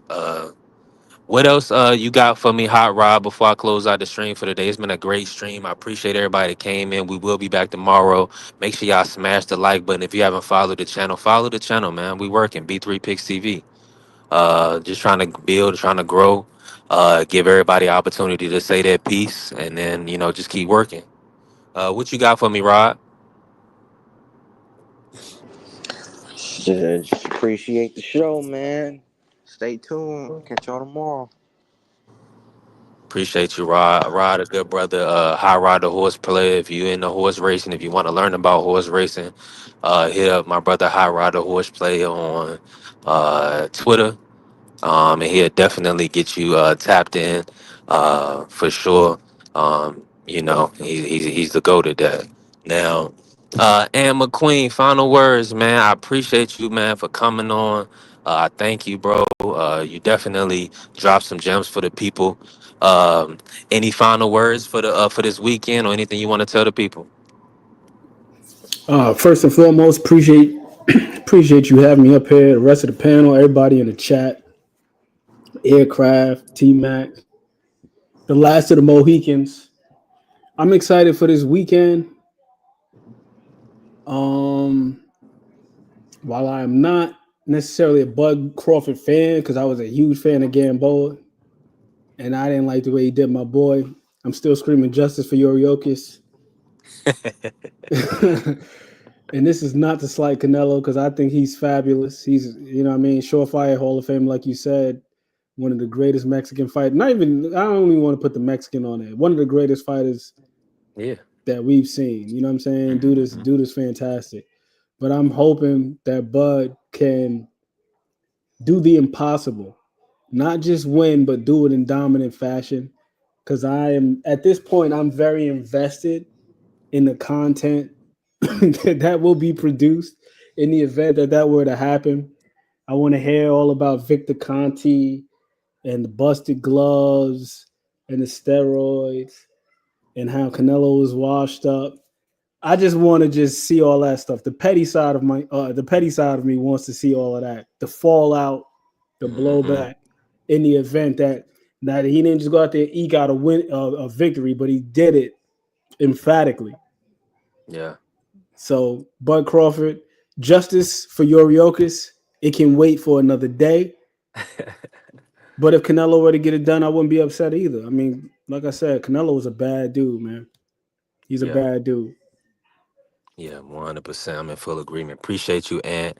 And yeah, Canelo, one of my favorite fighters. I just really truly appreciate him for being in the sport. I don't take him for granted at all. You know what I'm saying? Because hold on. I'm over here driving. This lady acting like she got the right of way. Hold on. Nah, but all I was gonna say is I definitely appreciate Canelo because what he's done, blood, sweat, and tears. He given us countless big fights. He definitely didn't have to take this fight. Of course, we know he's getting a major payday, but shoot, Canelo can fight whoever he want to fight. So I'm extremely excited for these fights this weekend, and I just look forward to a great event, man. I definitely look forward to a great event. Y'all know I'm pulling up to Lolito's downtown Richmond, about to get some my steak quesadillas. First time eating for the day. Your guy B3 is down from 230 to 202. God is great. I'm in the right mind space, so I'm thankful, man. Listen, shout out to all my brothers in the Sports Talk Network, all my brothers in the JBT, everybody in the YouTube community, and just everybody that supports. I appreciate y'all. T Mac, appreciate you. I definitely appreciate Carrier and everybody. I'm gonna miss you. Don't If I miss your name, just know I love you. Everybody can't pull it up today. The British boxer, he came in, he cooked, he gave his opinion, he broke down his mathematics, And that's great work. That's what we needed to hear. Shout out to D Free Sports. Shout out to my brother Hot Rod, Marky Dan, the historian, pulled up. Make sure y'all follow Marky Dan at the Democracy 101 and D Free Sports at D Free Sports. Salute to and even though TD Sports and BVO Sports ain't pull up because they working. Those are my brothers. Make sure y'all follow TD Sports and make sure y'all follow BVO Sports. Also, Crush the Legend came and pulled up to the building. D1 Angry White Man, William Old School.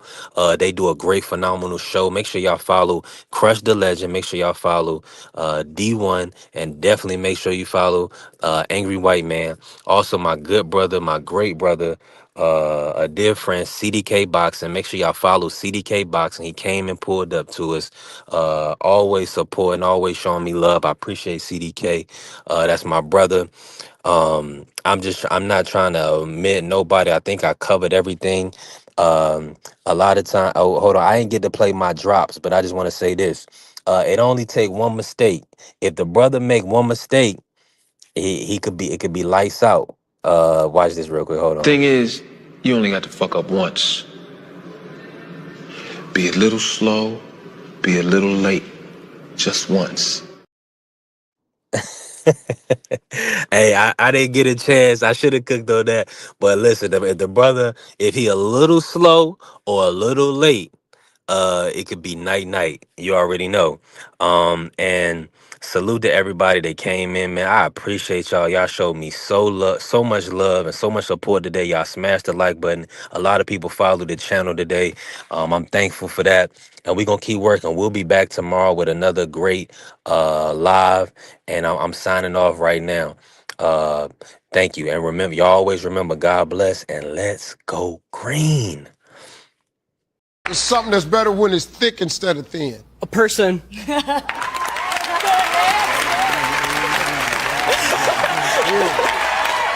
you I know what you're talking about, boy. Oh, I'm talking about, yeah.